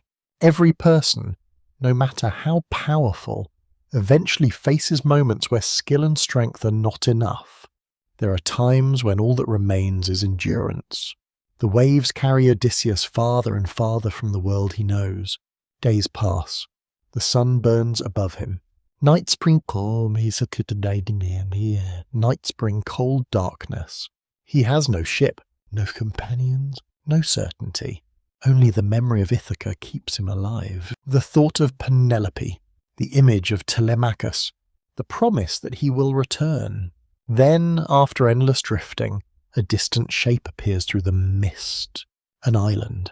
Green, silent, waiting. But this island does not hold monsters. It does not hold giants. It does not hold armies. Instead, it holds a different kind of challenge. A place where time itself seems to stop. A place where a goddess waits. A place where Odysseus must decide whether he still belongs among mortals. The sea finally releases Odysseus onto the shore of an unknown island, but it does not feel like a victory. There is no cheering crew, no welcoming harbour, no familiar voice calling his name. The waves that carried him away from everything he knew now leave him alone upon a quiet beach beneath a sky filled with unfamiliar stars. For a long moment, he simply lies there. The man who once commanded armies beneath the walls of Troy cannot move. His hands are wounded, his clothes are torn, salt covers his skin, his body has become a record of every storm, every battle, and every impossible choice that brought him here. The sea wind passes over him gently. The palm leaves above whisper in the darkness. Somewhere nearby, a stream flows through the forest, carrying the sound of fresh water through the night. He is alive. But he is no longer the man who left Troy. The ancient Greeks understood transformation as one of the deepest themes of heroic stories. A hero does not simply travel from one place to another. He is changed by every trial. The journey itself becomes a kind of forge, burning away pride and revealing what remains beneath. Odysseus has lost his ships. He has lost his companions. He has lost the certainty that intelligence alone can control fate. Yet one thing remains untouched: his desire to return home. The island is Ogygia. According to ancient tradition, it is a remote and mysterious place beyond ordinary maps. Some historians and researchers have debated whether Ogygia was inspired by a real Mediterranean island, or whether it existed purely within the imaginative geography of Greek poetry, like many places in the Odyssey. It occupies a space between reality and myth. What matters is not only where the island is, what matters is what it represents. A place outside ordinary time, a place where a mortal can forget the world. When morning arrives, Odysseus discovers that Ogygia is unlike any land he has seen before. The forests are filled with fragrant trees, springs flow through valleys covered in flowers. Birds sing among branches untouched by human hands. Vines grow naturally along stone pathways. The air carries the scent of wild herbs and fresh water. It seems almost like paradise. And waiting within this paradise is Calypso, a powerful nymph, a daughter of divine lineage. A being connected to the ancient forces of nature, unlike Circe, who challenged Odysseus through deception and transformation. Calypso represents a different kind of temptation. She does not seek to destroy him. She seeks to keep him. When she finds him on the shore, she sees a man broken by years of wandering. Perhaps she feels compassion. Perhaps she feels fascination. Perhaps both. She brings him into her beautiful home and offers him shelter, warm fires, fresh food, clothing, rest. After years of hunger and fear, these simple comforts feel extraordinary. Imagine the quiet of Calypso's island. No storms, no monsters, no enemies, only the sound of waves touching the shore. The scent of flowers carried by evening winds, the glow of firelight reflecting against smooth stone walls. For a wounded traveller, it is everything the heart could desire. And yet, Odysseus remains unhappy. Every evening, he walks alone to the coastline. He sits upon the rocks. He watches the sunset. His eyes search the horizon for a place he cannot see. Ithaca, Calypso notices. She offers him something no mortal king has ever been offered: immortality. She tells him that he could remain with her forever. He would never grow old, never suffer sickness, never face death. He could live in beauty beyond the reach of time. To many people, such an offer would seem impossible to refuse, but Odysseus refuses. This is one of the most important moments in his journey. The hero who once sought glory now rejects eternal life. Why? Because immortality without belonging is another kind of prison. Ancient Greek culture places great importance on human limitation. The gods lived forever, but mortals found meaning precisely because life was brief. A person's choices mattered because time was limited. Love mattered because separation was possible. Memories mattered because people could disappear. Odysseus chooses a fragile human life over endless divine existence. He chooses Penelope over perfection. He chooses home over paradise. Yet Calypso does not easily accept this. Years pass. 1 year, 2 years, 5 years, 7 years. According to the ancient poem, Odysseus remains on Ogygia for a long period while the world continues without him. The strangest part is not that he suffers. It is that he suffers in comfort. The island gives him everything except what he truly wants. This creates one of the deepest mysteries of the story.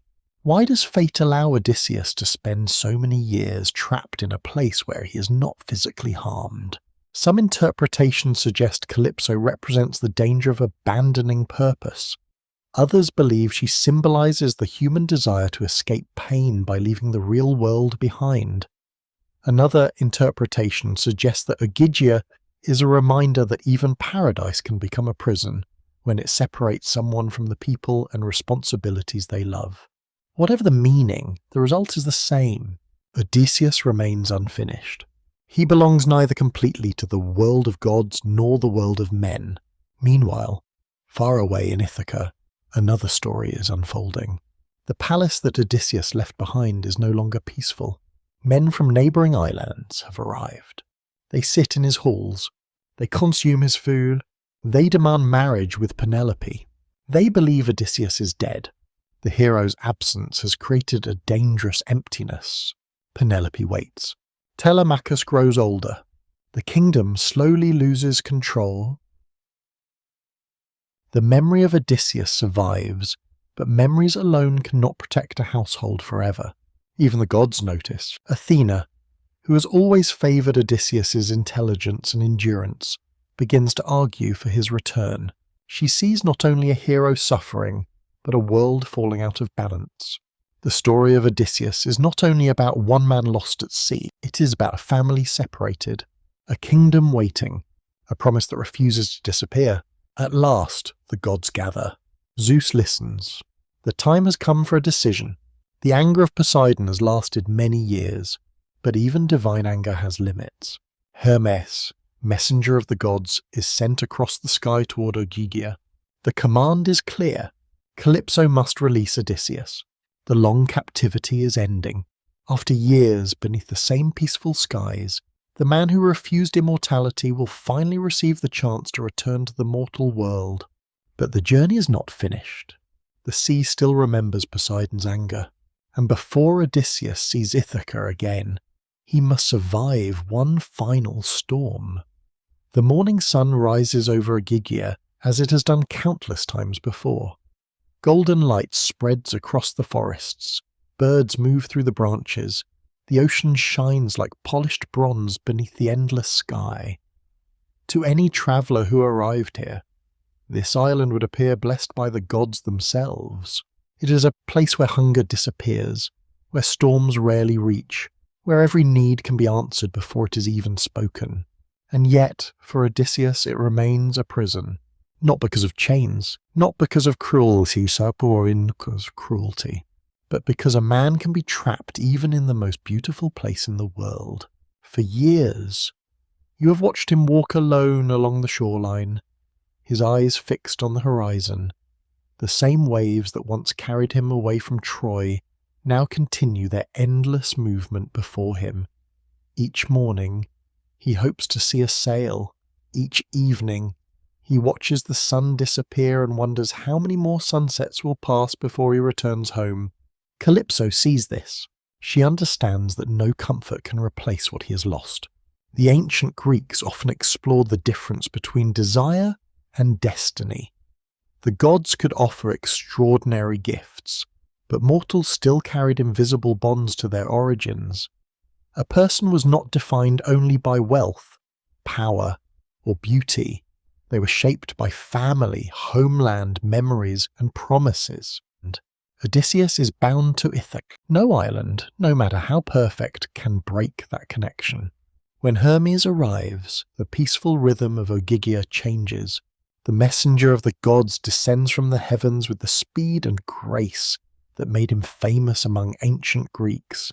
He moves between worlds effortlessly, carrying messages from Olympus to distant lands. To travellers, Hermes represented guidance and protection. To Odysseus, his arrival carries the meaning he has waited years to hear. The command of Zeus has been given. Calypso must release him. She receives Hermes beneath the shade of her sacred trees. The messenger explains that the will of the gods cannot be ignored.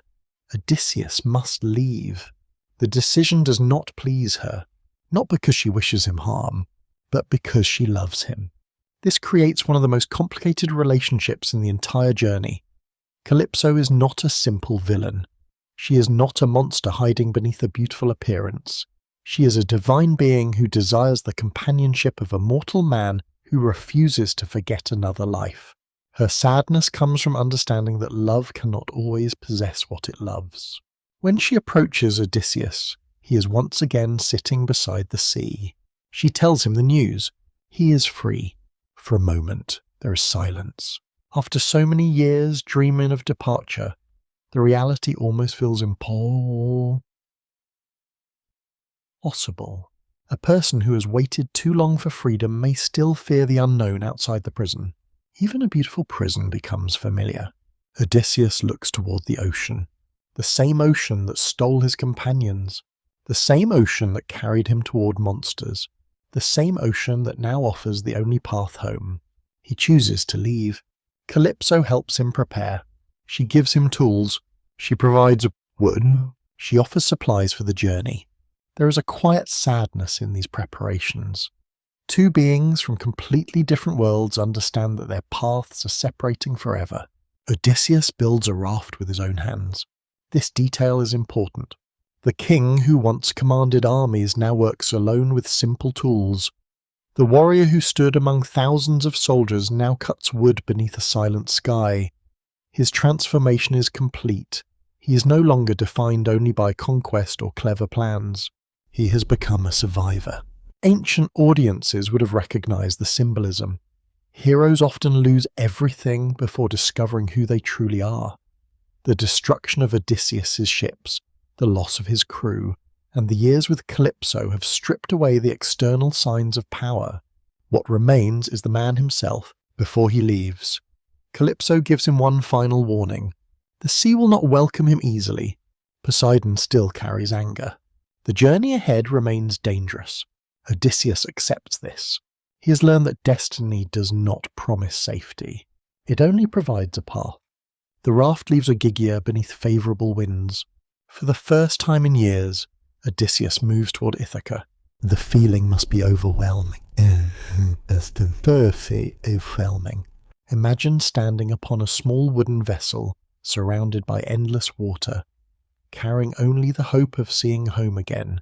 Above you, the stars return each night. Beneath you, the sea stretches without end. Every wave carries both possibility and uncertainty. At first, everything seems peaceful. The wind fills the sail. The sun warms the deck. The horizon remains clear. But the gods are still watching. Poseidon returns from distant lands and sees the man who blinded his son moving once again across the sea.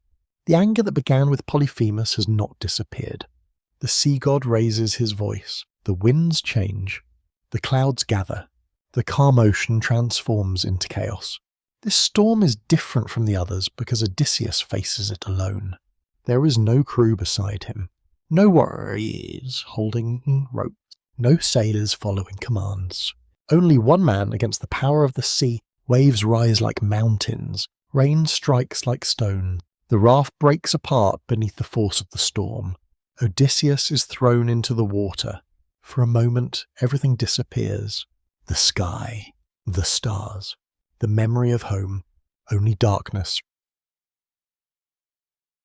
Darkness remains. Yet even here, divine assistance arrives. The sea goddess Ino sees his suffering and offers protection.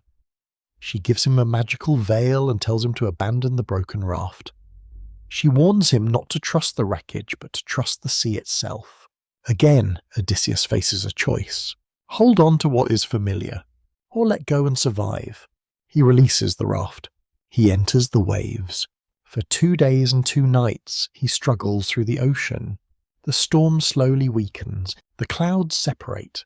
A distant coastline appears, but it is not Ithaca. Not yet. The shore belongs to the land of the Phaeacians, a people known for their ships and their connection to the sea. Exhausted, nearly defeated, Odysseus reaches the beach. He collapses beneath the trees. The man who once escaped Troy through strategy now survives through endurance alone. He sleeps, and while he sleeps, another chapter of his journey begins. The gods have not finished guiding him. The sea has not finished testing him. But for the first time in many years, Odysseus has moved closer to home than he has ever been. Somewhere beyond the horizon lies Ithaca. Somewhere within those distant shores waits Penelope. Somewhere, a son who barely remembers his father continues searching for the truth. The journey is approaching its final stages, but before Odysseus can reclaim his name, he must first become a stranger. The storm finally releases Odysseus, but the sea does not return him gently. When the waves carry him toward the land of the Phaeacians, he arrives not as a king, not as a legendary warrior, and not as the man whose name once echoed across the battlefields of Troy. He arrives as a broken stranger washed onto an unfamiliar shore. The morning light reveals the coastline slowly. Mist hangs above the beaches. Tall trees bend softly in the ocean breeze. The sound of distant birds mixes with the gentle movement of waves touching the sand. For a moment, everything is quiet. After years of storms, monsters, and divine anger, This silence feels almost impossible. Odysseus crawls beneath the shelter of thick bushes and fallen leaves. He covers himself with branches and rests his exhausted body upon the earth. The cold stone beneath him reminds him that he is still alive, but only barely. His eyes close. The hero sleeps, not the peaceful sleep of a man returning home, the deep, heavy sleep of someone who has survived too much.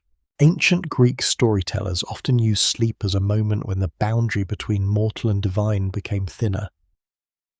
Dreams, visions, and unexpected encounters frequently arrived during these moments because the conscious mind was finally quiet enough to receive messages from beyond the ordinary world.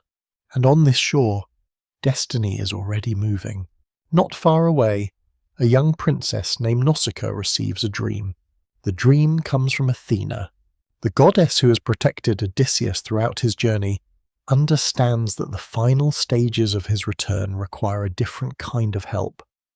He no longer needs a warrior's strength. He needs kindness, highness. He needs hospitality. He needs someone willing to see the person beneath the suffering. The next morning, Nausicaa awakens with a strange feeling. She does not know why. She does not know who waits upon the shore. She only knows that something has called her there.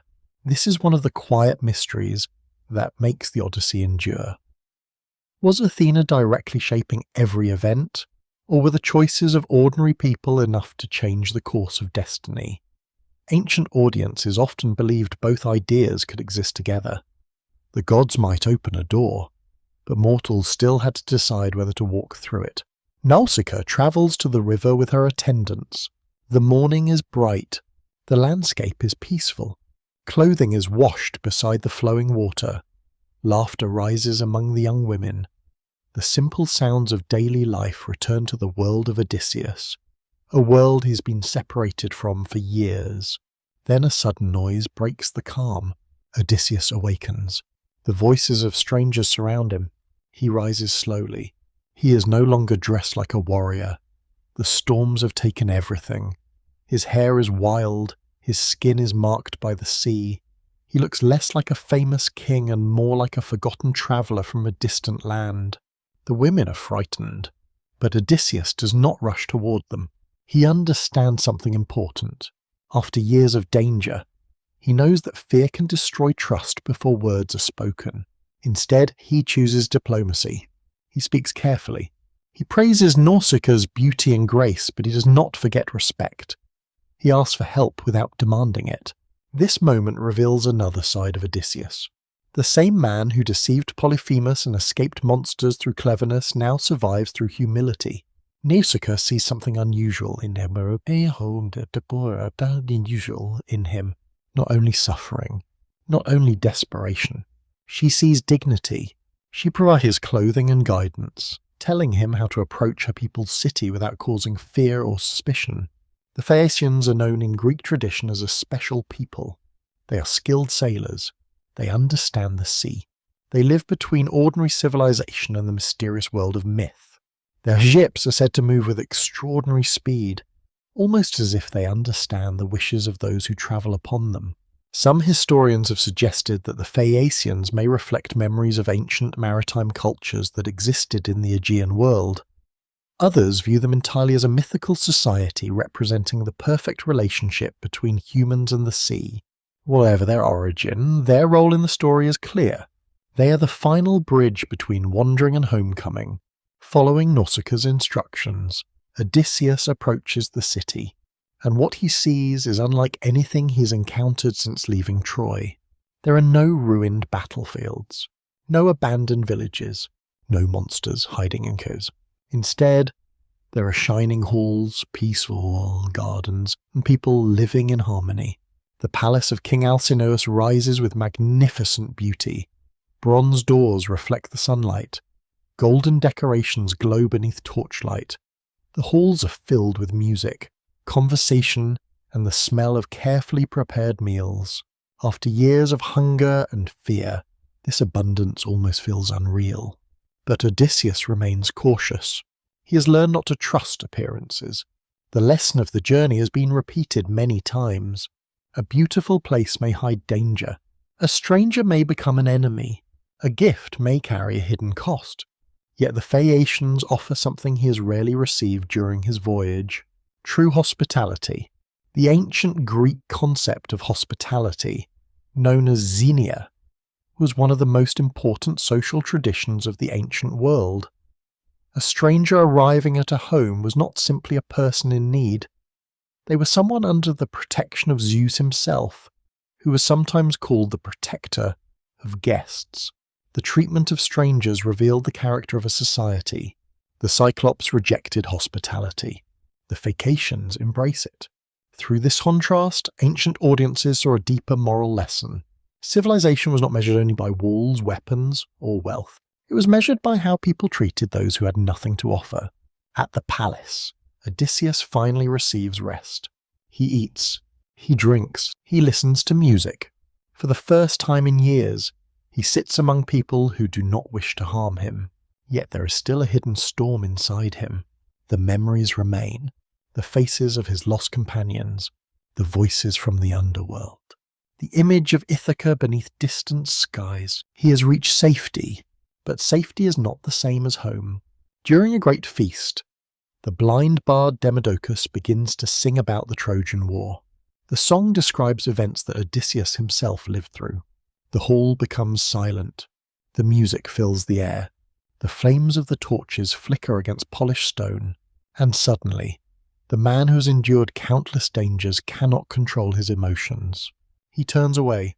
He hides his tears. The Phaeacians do not yet know who sits among them. They do not know that the stranger in worn clothing is the very hero whose story they're singing. This moment carries one of the deepest emotions in the entire Odyssey. A man becomes a stranger to his own legend. The world remembers Odysseus as a hero, but Odysseus remembers only what he lost. As night falls over the palace, another question remains. Will he finally reveal his name? Will these strangers become the ones who carry him home? Or will the sea create one more obstacle before Ithaca appears again? The answer waits within the songs of the Phaeacians. And soon, after years of silence, Odysseus will finally speak the words he has carried across every storm. I am Odysseus. The morning arrives over the land of the Phaeacians with a calmness that feels almost unfamiliar to Odysseus. For many years, every sunrise has carried uncertainty. A new day usually meant another danger waiting beyond the horizon, another island, another storm, another test from gods who seemed determined to measure how much suffering one man could endure. But here, the morning feels different. Soft sunlight enters the palace halls. The sound of fountains fills the courtyards. Servants move quietly through the rooms, preparing food and offerings. The scent of fresh bread, roasted meat, and fragrant herbs rises through the air. Outside, the sea remains peaceful, reflecting the golden colours of dawn.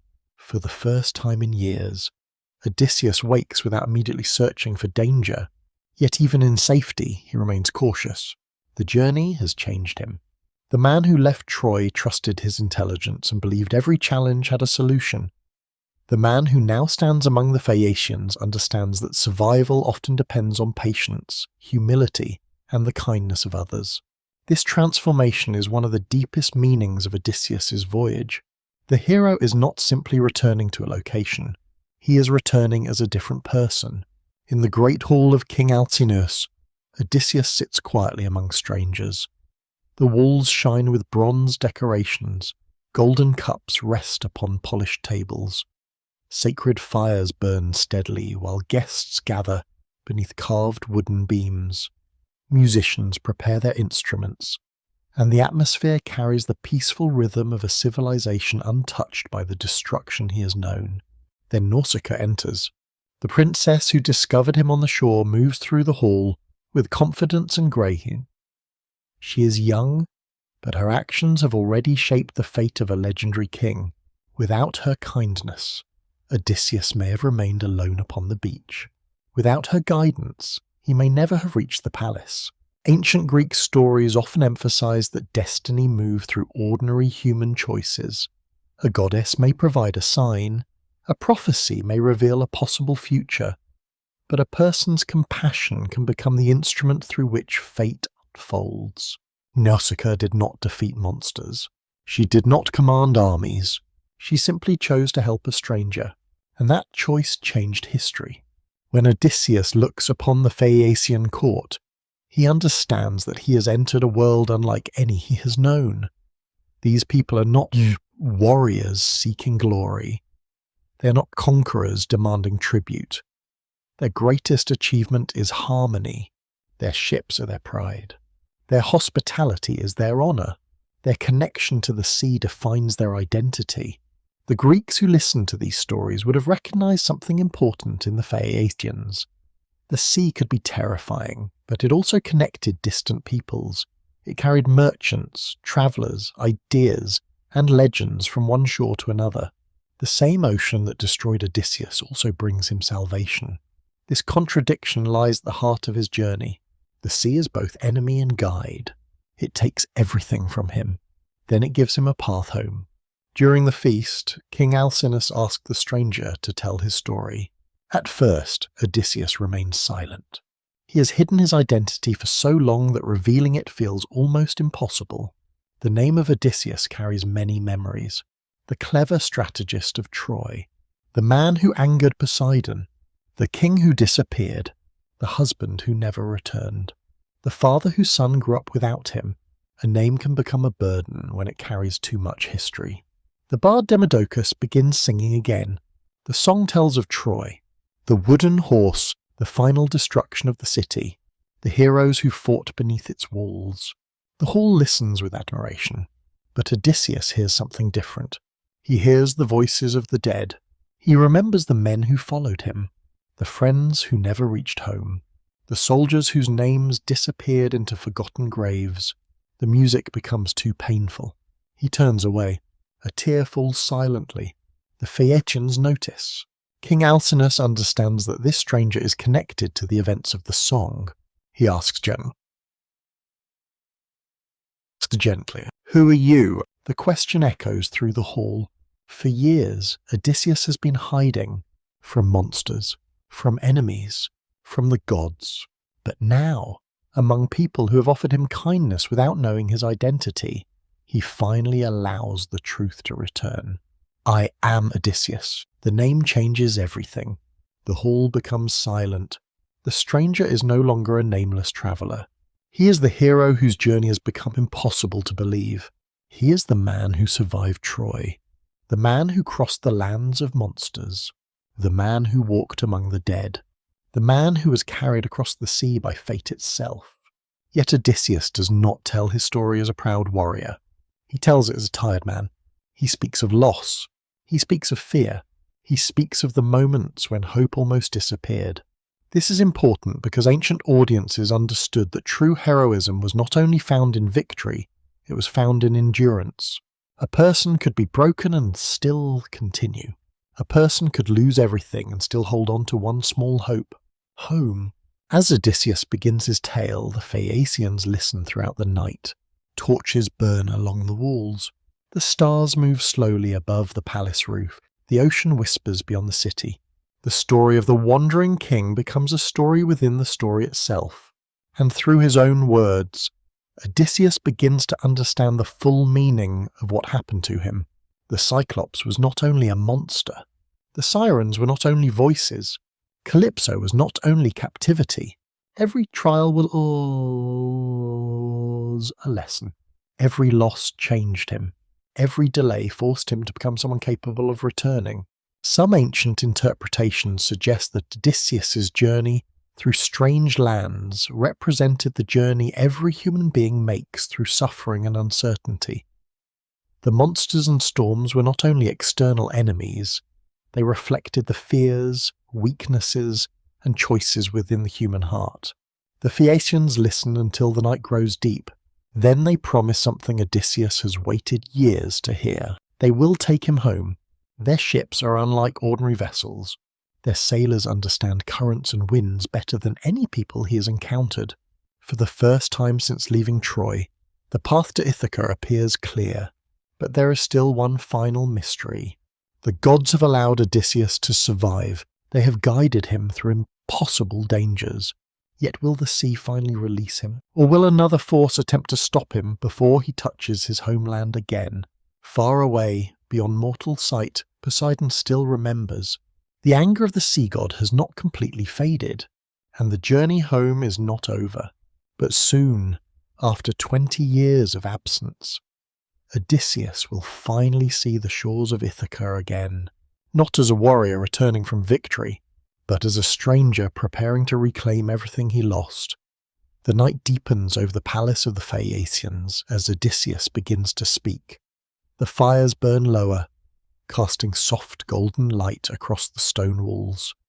Outside, the sea moves gently beneath the stars, no longer the violent force that destroyed his ships and separated him from his companions. Here, for the first time in many years, the ocean sounds peaceful. The people of the palace gather around him. They do not see a broken sailor. They do not see a man who's been defeated by storms and monsters. They see a mystery, a stranger who carries the weight of an entire lifetime within his silence. Odysseus takes a breath and begins. He does not begin with his victories. He begins with the journey, with Troy, with the moment when a great war ended but another struggle began. His voice carries through the hall as he describes the shores where thousands of Greeks once gathered beneath their banners. He speaks of the wooden horse, the final deception that brought the war to its conclusion, and the terrible price that followed. The Phaeacians listen carefully. For them, Troy is not simply a distant battlefield. It is part of the living memory of the Greek world. Songs have already carried stories of heroes like Achilles, Hector, and Agamemnon across islands and generations. Poets preserved these memories through oral traditions long before they were written down. Historians continue to study how much of these stories reflects real events from the late Bronze Age and how much belongs to the imagination of later storytellers. But within the world of the myth, Troy is real.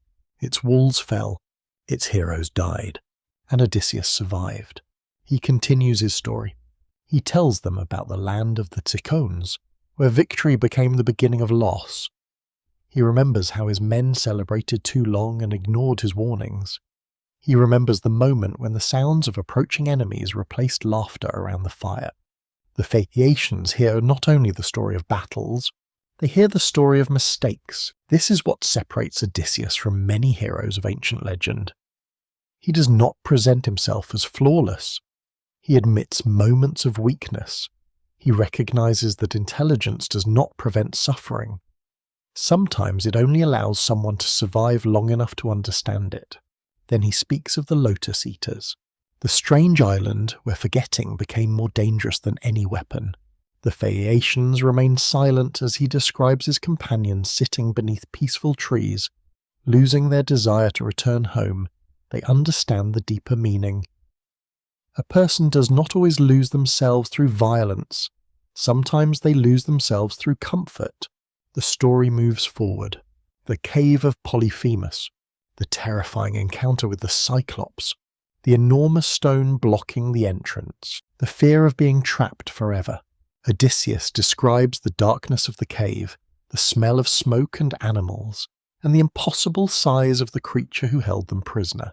The Phaeacians listen with fascination. The name Polyphemus carries the weight of a warning. A world without hospitality, a world where strength replaces justice. The contrast between the Cyclops and the Phaeacians becomes clear. One society welcomed strangers, the other consumed them. Ancient Greek audiences would have recognized the lesson immediately. Hospitality was not merely good manners, it represented the difference between civilization and chaos. Odysseus continues. He tells them about the trick of the name, nobody, the deception that allowed him to escape. The moment when cleverness defeated strength. But then his voice changes. He reaches the moment when he revealed his true name. The moment pride overcame caution. The hall becomes quieter. Everyone understands what followed. The curse of Poseidon. The anger of a god. The punishment that stretched across years of wandering. Odysseus does not hide his mistake. He knows that the greatest enemies of heroes are not always monsters. Sometimes they are the weaknesses within themselves. He speaks of Aeolus and the winds, the impossible gift, the bag containing every dangerous storm, the moment when Ithaca appeared on the horizon, the moment when home was almost within reach. Then he describes how suspicion destroyed everything. The Phaeacians look toward one another. They understand the pain of that moment, to see what you desire most and then lose it because of one choice. This is one of the quiet tragedies of Odysseus's journey. The greatest distances are not always measured in miles. Sometimes they are measured in moments. He continues through the night. The Laestrygonians, the destruction of his fleet, the terrifying realization that only one ship remained. The room grows still as he describes watching his companions disappear one by one. These are not stories of glory. They are stories of absence. Every island took something from him.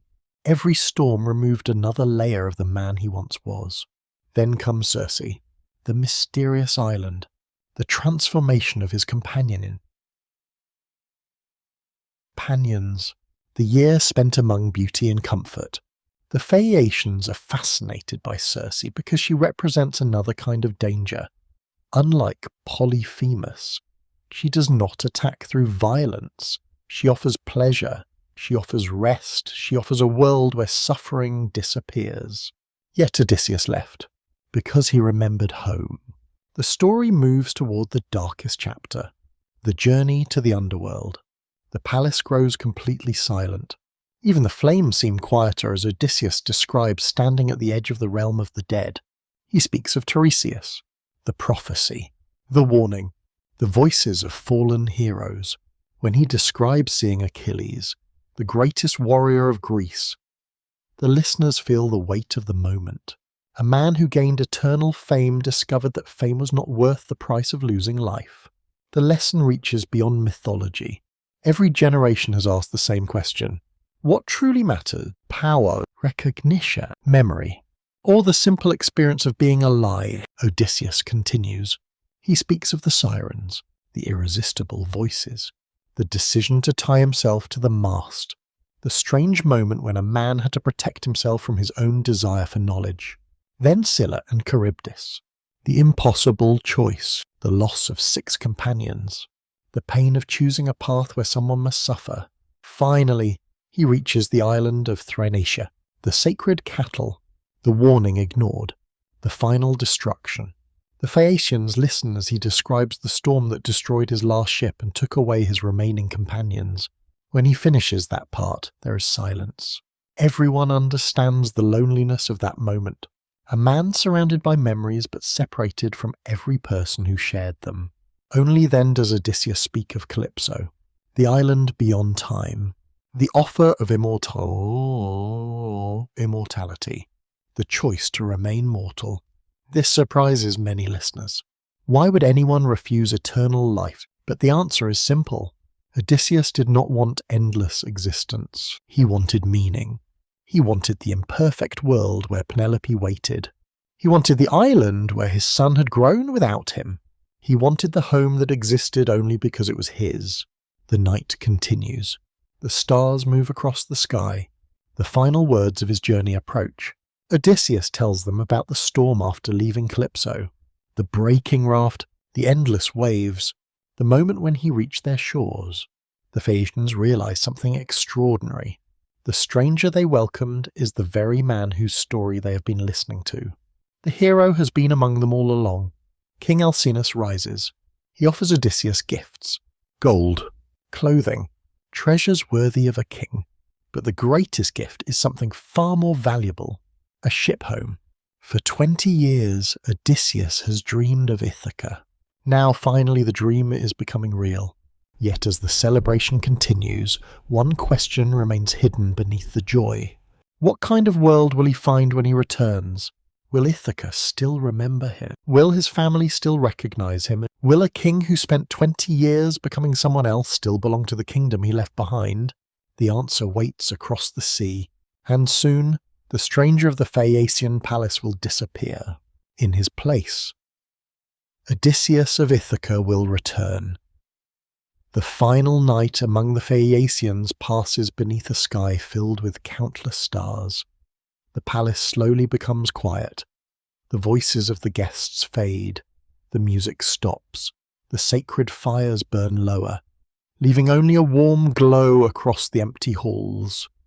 After years of wandering through darkness, Odysseus finally rests knowing that the next shore he reaches will be his own.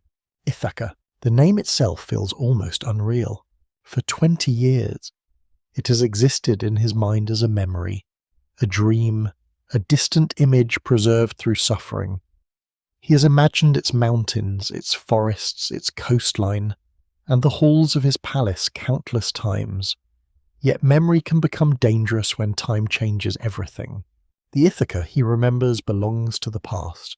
The Ithaca he will find belongs to the present. At dawn, the Phaeacians prepare their greatest gifts. A ship, not a damaged vessel held together by desperation, not a fragile raft built by a lonely survivor. A true ship, strong, swift, created by people who understand the sea. The sailors move quietly as they prepare the journey. The wood smells fresh. The ropes are carefully tied. The sails are inspected beneath the morning light. Every movement carries the feeling of a sacred duty. The Phaeacians are not simply transporting a traveller. They are completing the final act of hospitality. They are helping a man return to himself. Odysseus boards the ship. For the first time since leaving Troy, he does not need to fight his way forward. He does not need to deceive. He does not need to survive. He only needs to trust. As the ship leaves the harbour, the coastline of the Phaeacians disappears behind him. The mountains become smaller. The voices of his rescuers fade into the distance.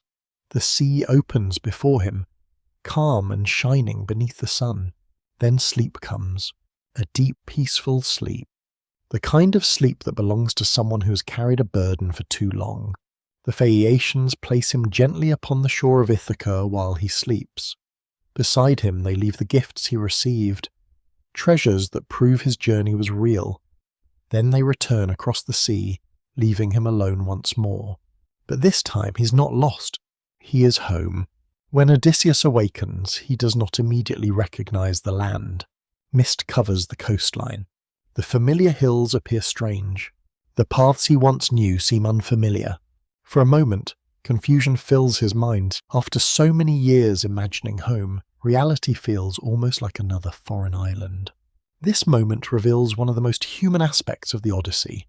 Returning home does not always mean everything becomes simple. A person can arrive at the place they dreamed of and still feel lost.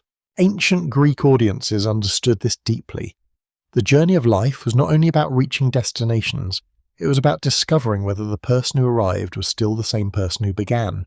Odysseus looks around carefully. He does not know who can be trusted. He does not know what happened during his absence. He does not know whether enemies are waiting. Then Athena appears. The goddess who has guided him through countless moments of danger finally reveals herself. Her presence changes the atmosphere of the island. The air feels different. The landscape seems brighter. The uncertainty begins to fade. Athena tells Odysseus the truth. Ithaca has suffered. His palace has been occupied by arrogant men who believe he is dead. The suitors have consumed his wealth. They have demanded marriage with Penelope. They have taken advantage of his absence. The home he fought so hard to reach is not waiting peacefully. It is under threat. This revelation changes everything. Odysseus has returned, but he cannot return openly. Not yet. A warrior might rush into battle. A king might announce his arrival. But Odysseus has learned patience. The same intelligence that saved him from Polyphemus must now save him from enemies inside his own home. Athena transforms him. His appearance changes. His skin becomes aged. His clothing becomes worn. His identity disappears beneath the appearance of a poor traveller. The greatest hero of Troy becomes invisible. This transformation carries powerful symbolism. Throughout the Odyssey, appearance and identity are often separated. The Cyclops looked powerful but lacked wisdom. Circe appeared beautiful but carried danger. Calypso offered paradise but created imprisonment. Now Odysseus himself becomes someone who does not appear to be what he truly is. The disguise is not only a trick, it is a test. Who will judge him by appearance? Who will recognize the person beneath? Ancient storytellers often use disguises to explore human character. A person's true nature was revealed by how they treated those with no power. A king might be respected because of his crown, but his soul was revealed when the crown was removed. Athena guides Odysseus toward the home of Eumaeus, the loyal swineherd. The journey through Ithaca is emotional. Every path carries memories. Every valley reminds him of a past life. He sees the land of his childhood, the olive trees, the hills, the coastline, but he cannot yet claim it. He must move through his own kingdom as a stranger. Imagine the feeling. A man walking through the place he ruled, unable to say his own name. A father near the home where his son lives, unable to embrace him. A husband close to his wife, unable to reveal himself. The final challenge is not crossing the sea. It is waiting. At the palace, Penelope continues her long struggle. The suitors fill the halls. They eat his food. They drink his wine. They demand that she choose one of them. But Penelope refuses. Her intelligence matches Odysseus's own. She delays. She creates plans. She protects the memory of her husband. The famous story of the unfinished weaving shows her determination. She promises to choose a new husband only after completing a burial cloth for Laertes, Odysseus' father. Each day she weaves. Each night she secretly unravels her work. Through patience, she survives. Through memory, she remains loyal. The ancient Greeks admire Penelope not because she waited passively, but because she used wisdom in a world where she had little power. She represents another kind of heroism. Odysseus fights monsters. Penelope fights time. Both endure. As night falls over Ithaca, Odysseus sits beside Eumaeus in disguise. The loyal servant does not recognize his master, yet he welcomes the stranger, offers food, and shares stories of the king he believes will never return. Odysseus listens. Every word reveals what he has missed.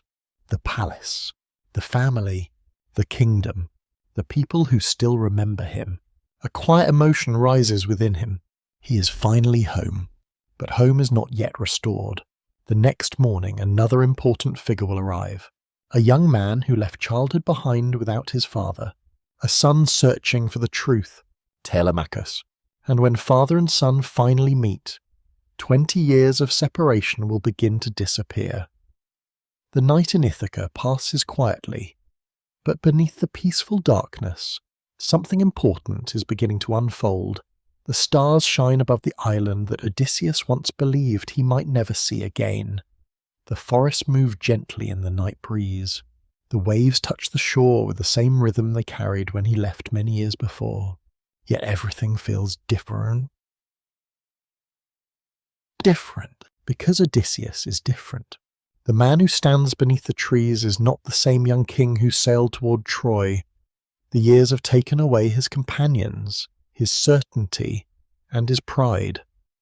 They have also given him something more valuable: wisdom, patience, the ability to wait. At the home of Eumaeus, the loyal swineherd, Odysseus rests beside a small fire. The shelter is simple compared with the palace he once ruled. The walls are made of wood and stone. The air carries the scent of smoke, animals, and fresh earth. Yet there is something comforting here that he has not felt in years: loyalty.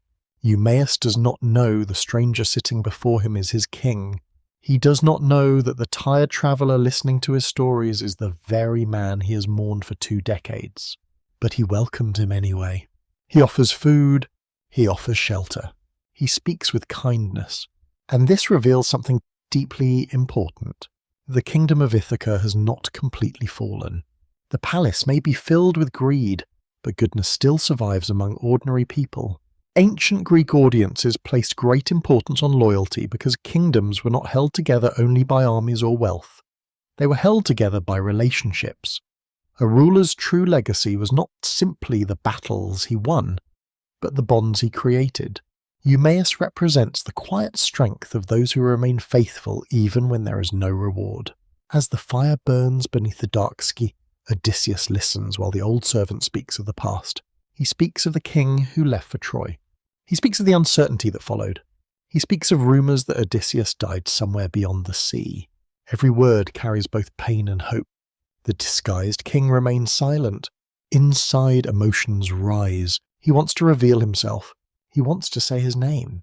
He wants to end 20 years of separation in a single moment. But Athena's warning remains. Not yet. The time must be right. A hero who survived monsters and gods must now master the hardest battle of all, his own desire. Meanwhile, far away from Eumaeus' humble shelter, another journey is taking place. Telemachus has grown. The child Odysseus left behind is now a young man. He has spent his entire life surrounded by the absence of his father. He knows the stories. He knows the songs.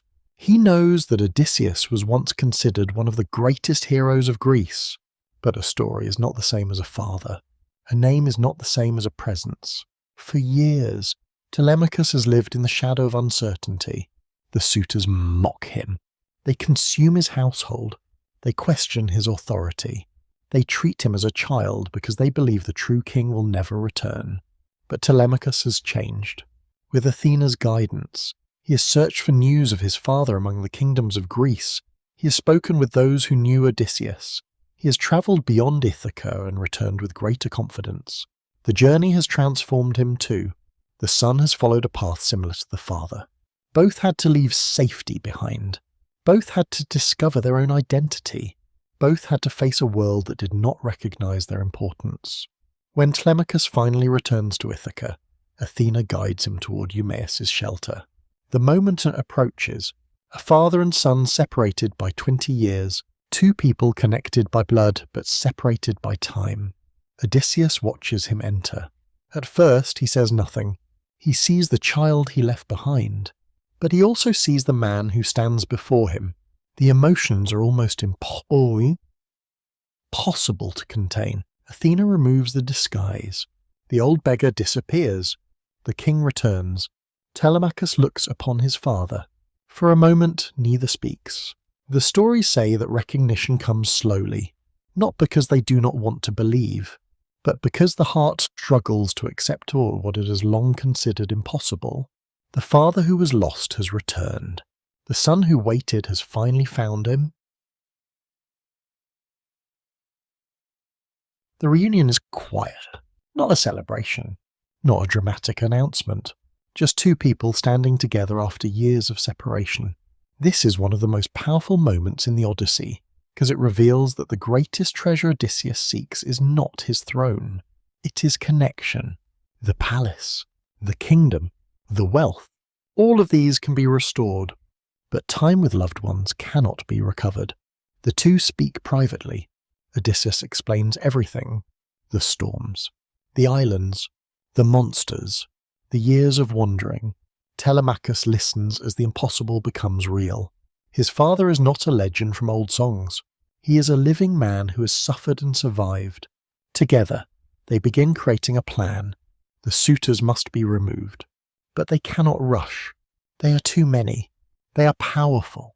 They are comfortable within the palace walls. A direct attack would fail. Again, Odysseus turns to the skill that has defined him since Troy. Strategy. The same mind that created the wooden horse now prepares another deception. The palace will not be conquered through strength alone. It will be reclaimed through patience. The next day, Odysseus returns toward the city disguised as a beggar. The journey is strangely emotional. He walks through his own land while hiding his identity.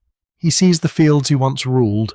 He sees people who may have forgotten his face. He hears conversations about himself. Some believe he's dead. Some wonder if he might return. Some have already accepted a new reality. This creates another mystery within the ancient story. How much of a person survives when memories fade? Is a king still a king if nobody recognizes him? Is a home still a home if the person who belongs there has been absent too long? The Odyssey suggests that identity is not held only by appearance. It exists in actions, in promises, in the memories carried by those who remain loyal. When Odysseus reaches the palace entrance, another important test awaits. A loyal creature recognizes him before any human does. His old dog, Argos. The animal lies forgotten and neglected. Once strong and energetic, Argos is now weak with age. But when he sees his master, he knows. After 20 years, after countless changes, after all the disguises and storms, one faithful heart remembers. Odysseus hides his tears. He cannot reveal himself. He cannot embrace the creature who waited for him. Argos dies peacefully after seeing his master one final time. This small moment carries enormous meaning. The greatest stories of heroes are not only about battles, they are about the quiet losses along the way. The people, the places, the moments that cannot return. As Odysseus steps into the palace disguised as a stranger, he knows the final challenge has begun. The enemies are no longer monsters across distant seas. They are men sitting in his own home, but this time he does not face them alone. His son stands beside him. His loyal servants remain, and after 20 years of wandering, the king of Ithaca is finally preparing to reclaim what was taken from him. The palace of Ithaca stands exactly where Odysseus remembers it, yet everything within its walls feels unfamiliar. The stone pillars remain. The halls still carry the echoes of old celebrations, the courtyards still receive the morning sunlight. But the spirit of the place has changed. Where there was once order, there is now disorder. Where there was once respect, there is now arrogance. The voices of the suitors fill the rooms where Odysseus once welcomed guests and honoured the gods. Their laughter rises beneath the same roof that once sheltered his family. They eat his food, drink his wine, and speak as though the kingdom already belongs to them. And among them sits Penelope, the woman who has waited, the woman who has endured, the woman who has protected the memory of a husband the world believes is gone. To the suitors, Penelope is only a To Odysseus, she is the reason he crossed the sea. The journey home was never only about reaching Ithaca. It was about reaching her. Ancient Greek audiences understood the importance of Penelope's role because she represents a different form of heroism. The traditional warrior seeks glory through action. He defeats enemies, conquers cities, and survives impossible challenges. But Penelope's battle is quieter. Her battlefield is the palace itself. She has no army, no weapon, no divine strength. Her power comes from intelligence and patience. For years, she has resisted pressure from powerful men who believe time has defeated her husband. But time has not defeated her. It has revealed her strength. When Odysseus enters the palace disguised as an old beggar, he sees Penelope for the first time in 20 years. The moment is filled with emotion, but he cannot reveal himself. Not yet. Athena's plan requires patience. The king must remain hidden until the right moment. This creates one of the most painful tests of his entire journey. Odysseus can stand before his wife. He can hear her voice. He can see the sadness carried in her eyes. Yet he must pretend to be a stranger. The man who crossed oceans cannot immediately cross the small distance between them. Sometimes the final steps toward the home are the hardest. Penelope receives the disguised traveller with kindness. She does not know who he truly is, but she welcomes him. She asks about his past. She listens to his story. And once again, hospitality becomes a measure of character. The same tradition that revealed the cruelty of Polyphemus now reveals the goodness of Penelope. She treats a powerless stranger with dignity. She does not know that the stranger is the most important person in her life. She simply chooses compassion. During their conversation, Odysseus carefully creates a false identity. He speaks of distant lands. He speaks of hearing news about Odysseus. He gives Penelope hope without revealing the truth. The irony is painful. The wife searching for her husband speaks to him directly. The husband longing for his wife sits only a few steps away, yet neither can fully cross the distance created by years and fate. Penelope tells the stranger about her suffering. She explains how the suitors have surrounded her home, how they refuse to leave, how they consume the wealth of Ithaca while waiting for her to surrender. She speaks of Odysseus. She speaks not like someone who has forgotten. She speaks like someone who still believes. This surprises him. After 20 years, after all the rumours of death, after every reason to abandon hope, Penelope still holds on to the possibility of his return. Ancient audiences admired this because memory itself becomes an act of loyalty. To remember someone who is absent is to keep a place open for them in the world. While Odysseus was fighting storms and monsters, Penelope was fighting time. Both were journeys. Both required endurance. The next day, another sign appears. The palace prepares for a great contest. The suitors believe the moment has arrived when Penelope must finally choose one of them. But Penelope has one more plan. She announces that she will marry the man who can perform a task connected to Odysseus himself. The great bow of the king will decide. The bow has rested in the palace for years. It is not an ordinary weapon. It represents the identity of Odysseus. Only the true master can use it. This moment carries the power of prophecy. Throughout the journey, signs have appeared again and again. The warning of Tiresias, the curse of Poseidon, the protection of Athena, the promise that Odysseus would return. Now the final signs begin to gather. The bow waits. The palace waits. Penelope waits, and somewhere beneath the disguise, Odysseus waits as well. The suitors laugh when they hear about the contest. They believe it is impossible. They are young, strong, confident. They have spent years believing that the absence of Odysseus means weakness. They do not understand that the man they underestimate has spent 20 years learning patience. This is another contrast between Odysseus and his enemies. The suitors live only in the present. They seek immediate pleasure. They consume without thinking about consequences. Odysseus thinks beyond the moment. He has survived because he understands that every choice creates a future. As the day of the contest approaches, the atmosphere of the palace changes. The air feels heavier. The servants move quietly. The old walls seem to remember the man who built their story. Even the natural world appears to respond. Ancient Greek myths often describe moments before destiny unfolds as times when unusual signs appeared. Birds changed direction. Storms arrived unexpectedly. Animals behaved strangely. These signs reminded people that mortal actions existed within a larger cosmic order. Whether these events were seen as divine messages or poetic symbols, their meaning remained the same. Something important was approaching. The final movement of the journey had begun. That evening, Odysseus stands alone beneath the stars of Ithaca. He looks toward the sea one final time. The same sea that took him away. The same sea that tested him. The same sea that finally returned him. He thinks of everyone who helped him survive. The companions he lost. The gods who guided him.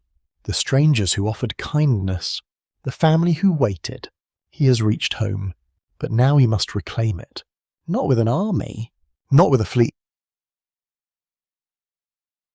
not with the glory of Troy, only with the patience, intelligence, and determination that carried him through every impossible trial.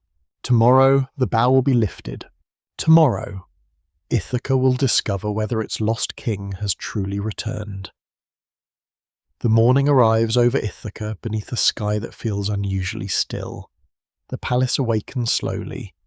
But beneath the ordinary sounds of daily life, something unseen is moving. Servants walk through the halls carrying food and water. The suitors gather together with their usual confidence. They laugh loudly, believing the day will finally bring them victory. They do not know that the man they have waited years to replace is already among them. They do not know that the stranger they ignored is the king whose home they have consumed. They do not know that the final test of Odysseus's return has begun. The great bow rests inside the palace. For years, it has remained untouched. It is more than a weapon. It is a symbol. Ancient Greeks understood weapons as extensions of identity. A warrior's spear, shield, or sword often carried memories of battles, ancestors, and personal honour. The bow of Odysseus represents the connection between the man and his kingdom. Whoever can command it proves not only strength but belonging. Penelope brings the bow before the gathered men. The hall becomes silent. The sunlight enters through the high windows and touches the polished wood. The suitors look at it with confidence. They have seen weapons before. They have fought battles. They believe this will be easy. But the bow is not like ordinary weapons. It has been waiting for its owner. Penelope announces the challenge. The man who can string the bow and shoot an arrow cleanly through a line of targets will become her husband. The suitors smile. They believe one of them will soon rule Ithaca. One by one, they step forward. The first man takes the bow. He struggles. The wood refuses to bend. His confidence begins to disappear. The second tries, then the third. Each fails. The room slowly changes. The laughter becomes quieter. The certainty begins to fade. This is the moment when arrogance meets reality. For years, the suitors believed power belonged to whoever occupied the palace. They measured authority by presence, not by character. They believed that because Odysseus was absent, he was defeated. But absence is not the same as weakness. A seed beneath the earth is not dead. A star hidden behind clouds has not disappeared. The bow remains. The memory remains. The king remains. Among the servants, some begin to recognize the signs. The loyal few who have waited for Odysseus feel something they cannot explain. Hope, the old nurse. The faithful servants, those who remembered the past. They sense that the day has arrived when the balance of Ithaca will change. Outside the palace, the wind moves through the olive trees. Ancient Greeks often associated the olive tree with endurance, peace, and connection to the land. It could survive difficult conditions and continue growing for generations. Like Odysseus himself, the olive tree represented patience. Hidden beneath hardship, life continued. Finally, the disguised Odysseus speaks. He asks for a chance to try the bow. The suitors laugh. A beggar, an old traveller, a man with worn clothing and no visible power. How could such a person succeed where strong warriors fail? Their laughter echoes through the hall, but Penelope does not laugh. Something about the stranger feels different. Perhaps it is his voice. Perhaps it is his confidence. Perhaps it is simply a feeling she cannot explain. Ancient myths often describe moments when people sense truth before they understand it. A divine sign, a familiar gesture, a forgotten memory suddenly returns. Penelope watches carefully. The bow is placed in Odysseus's hands. The room grows quiet. The moment feels almost outside ordinary time. The same hands once held a sword beneath the walls of Troy. The same hands built a raft on Calypso's island. The same hands gripped broken wood while surviving Poseidon's storms. Now those hands hold the symbol of home. Odysseus examines the bow calmly. He does not struggle. He does not force it. He understands it, the way a sailor understands the sea, the way a king understands his people. With a smooth movement, he strings it. The sound echoes through the hall. Everyone becomes silent. The impossible has happened. The old stranger has done what no young warrior could do. Then he lifts the arrow. The target waits. The bow bends. The arrow flies. It passes perfectly through the chosen marks. For a moment, the entire palace stands. The prophecy, the signs, the years of waiting, everything has led to this moment. Odysseus places the bow down. The disguise is about to disappear. But before revealing himself completely, he looks toward his son. Telemachus understands. The time has come. Father and son stand together. The boy who grew up without a father. The father who crossed the world searching for home. Now they face the enemies who have taken over their household. This reunion is not only emotional, it completes a cycle. Odysseus left Ithaca when Telemachus was an infant. He returns when his son has become a man. The journey separated them. The journey also prepared them. The suitors still do not fully understand what is happening. Some feel fear. Others refuse to believe. They have spent too long accepting their own version of reality. They believed stories of Odysseus's death. They believed the palace belonged to them. They believed time had erased the past, but time had not erased anything. It had only been waiting. Odysseus finally reveals himself. The name they thought belonged only to old songs returns to the hall. I am Odysseus. The words are simple, but they carry the weight of 20 years. The room changes instantly. The stranger becomes the king. The beggar becomes the warrior. The forgotten becomes the remembered. Ancient Greek audiences would have recognized the power of this transformation. Heroes often returned from journeys changed, sometimes disguised, sometimes unknown. Recognition was not simply about appearance. It was about proving that the person who left and the person who returned were connected by the same spirit. Odysseus has passed the final test. He has reclaimed his identities. Now he must reclaim his home. The palace doors remain closed. The suitors are trapped within the hall. The weapons of Odysseus and Telemachus are ready. Outside, the winds move through Ithaca. The gods watch silently. The final battle is about to begin. But this is not Troy. There will be no armies, no distant battlefield, no songs of glory. This is a battle for something much more personal. A house, a family, a promise. And after 20 years of wandering, Odysseus is finally standing where his journey began. Home. The doors of the palace remain closed. The great hall, once filled with the arrogance and laughter of the suitors, has become strangely silent. The same men who spent years believing they owned Ithaca now stand before the one person they never expected to see again. Odysseus. The name itself carries the weight of a storm. For 20 years, they spoke of him as a memory, a dead king, a forgotten warrior, a story from another age. Now the story stands before them, not as a ghost, not as a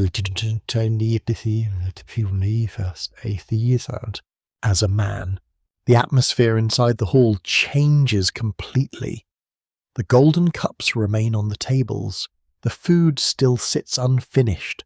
The decorations still shine beneath the torchlight. But the meaning of the room has changed. This is no longer a place of celebration. It has become a place of judgment. Ancient Greek audiences understood that justice was not always simple. A wrong could demand punishment, but punishment could also create new suffering. The question was not only whether revenge was deserved, the question was whether order could be restored. For Odysseus, this moment represents the final consequence of everything he endured. The monsters, the storms, the years of loneliness, all of them led here. But unlike Troy, this battle is not about fame. It is not about conquering an enemy city. It is about protecting what remains of his home. Telemachus stands beside his father. The two generations of the same family face the men who have invaded their household. The son who was once a helpless child now stands as a warrior. The father who left before his son could remember him now fights alongside him. Their bond is no longer only inherited, it has been restored through struggle. The first movement comes quickly. Weapons are taken. The doors are secured. The loyal servants reveal themselves. Those who remained faithful during Odysseus's absence step forward. Their loyalty becomes a quiet form of victory. For years, the suitors believed power came from numbers. They had many supporters. They controlled the palace. They enjoyed wealth and comfort. But they misunderstood something important. A kingdom is not held together only by those who are present. It survives because of those who remain faithful when no one is watching. The battle begins. The hall that once echoed with music now fills with the sounds of conflict. Bronze strikes against bronze. Footsteps move across stone floors. Torches flicker as shadows dance along the walls. The suitors, who once believed themselves untouchable, finally understand the truth. They were never facing a weak old man. They were facing Odysseus, the same mind that escaped the Cyclops, the same patience that survived Calypso, the same determination that crossed the underworld. The battle is not won through strength alone. It is won through preparation, through timing, through the ability to wait for the perfect moment. This is why Odysseus differs from many heroes of Greek mythology. Achilles possessed unmatched power, but was consumed by emotion. Odysseus possesses something different. He understands that victory often belongs to the person who can control himself longer than his enemy. The suitors fall one by one. Their confidence disappears. The palace begins to return to order. Yet the scene remains complicated. Ancient audiences would have understood both sides of the moment. The suitors violated sacred traditions. They abused hospitality. They consumed another man's home and threatened his family. Their actions demanded consequences. But the violence also reminds listeners that even a justified return carries sorrow. The aftermath of conflict is never completely clean. Every fallen enemy was still a person. Every choice leaves a mark. This is one reason the Odyssey is more than a simple adventure story. It is not only about defeating monsters, it explores the cost of survival. Odysseus has returned, but he carries every loss with him.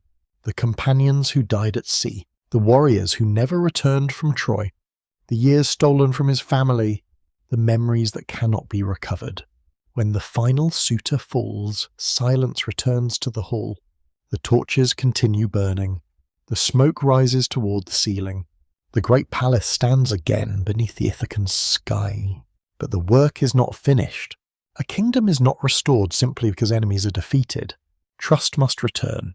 Relationships must be repaired. The wounds of 20 years must begin to heal. One of the first people to recognize Odysseus is his old nurse, Eurycleia. She notices a scar from his youth, a mark he received long before Troy, long before the wandering. This small detail becomes another sign of identity. Throughout the Odyssey, recognition rarely comes through appearance. It comes through memory, a scar, a secret, a shared experience, the things that time cannot erase. Penelope, however, remains cautious. She has waited too long to accept a miracle immediately. She has survived too many disappointments. Her intelligence protects her even now. She hears that Odysseus has returned. She hears the voices claiming that her husband stands before her. But she does not simply run forward.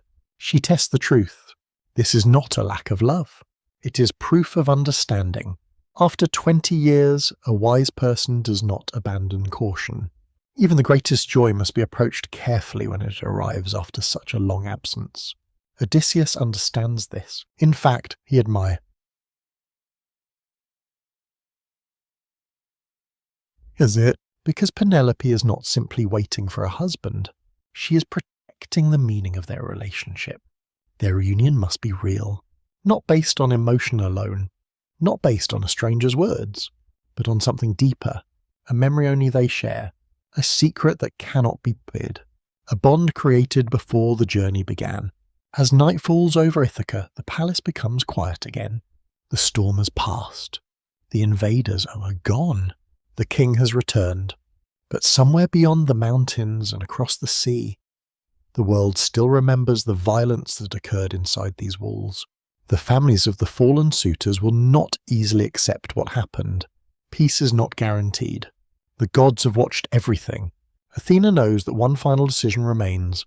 Will Ithaca continue the cycle of revenge, or will wisdom finally bring an end to suffering? The answer will determine not only the future of Odysseus, it will determine the future of his entire kingdom. And beneath the stars above Ithaca, the hero who spent 20 years searching for home now faces the final challenge of all, learning how to live within it. The palace of Ithaca stands silent after the violence has ended. The same halls that once echoed with the careless voices of the suitors now hold only the quiet sounds of returning peace. The torches burn steadily along the walls. The sacred fires continue to glow. Outside, the night wind moves through the olive trees, carrying the scent of the island that Odysseus once thought he might never see again.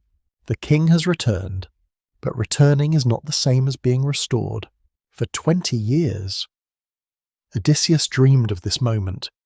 He imagined walking through the palace gates, embracing his wife, seeing his son, and reclaiming the life that had been taken from him. Yet after all the storms, all the battles, and all the losses, he understands something important. A home is not rebuilt in a single moment. A family separated by time cannot simply return to the day before the separation. The past leaves marks, and those marks must be understood. Penelope approaches carefully. She does not rush. She does not immediately believe. To anyone watching from outside, her caution might seem surprising. After years of waiting, why does she hesitate? Why does she not instantly embrace the man standing before her? But Penelope has survived because she understands uncertainty. She has lived surrounded by deception. The suitors deceived her with promises. False rumours of Odysseus's death reached her ears. Many people claim to know the truth. Few truly did.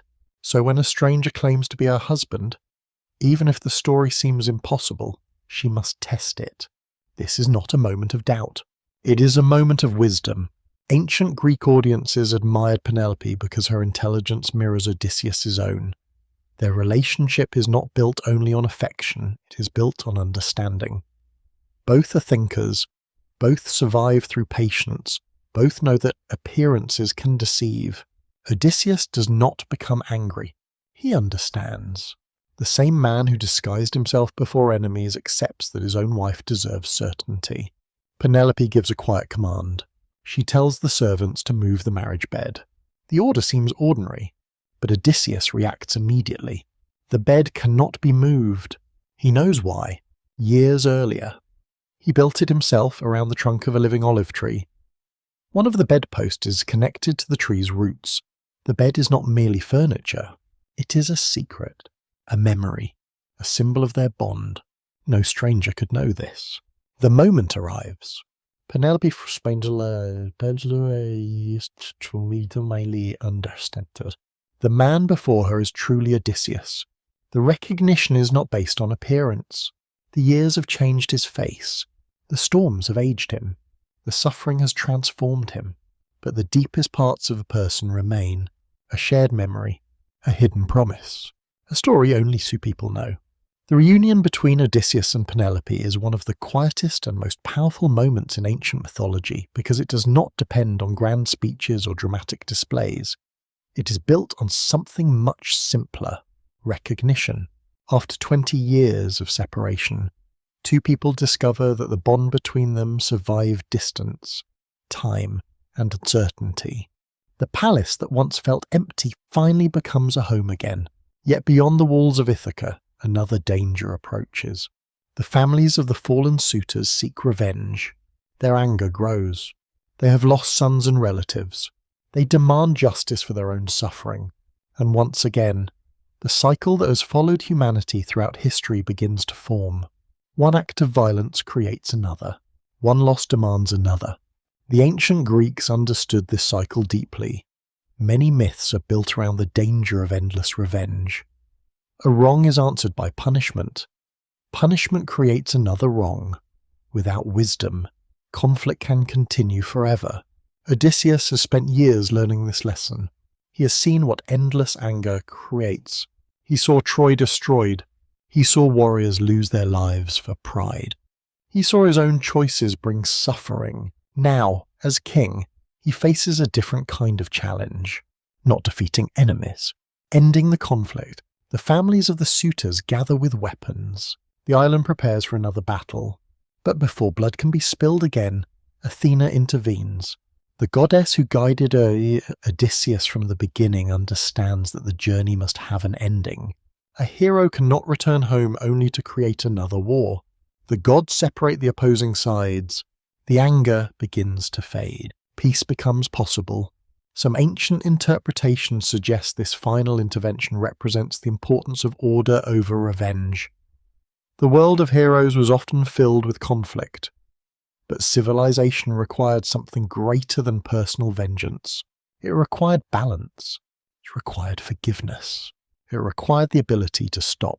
As dawn approaches over Ithaca, Odysseus looks across his kingdom. The land is familiar. The sea is familiar. The people are familiar, but he sees everything differently now. He remembers the man he was before Troy, a young king eager for adventure, a warrior seeking honor, a man who believed cleverness could overcome every obstacle. That man is gone. In his place stands someone who understands the fragility of life.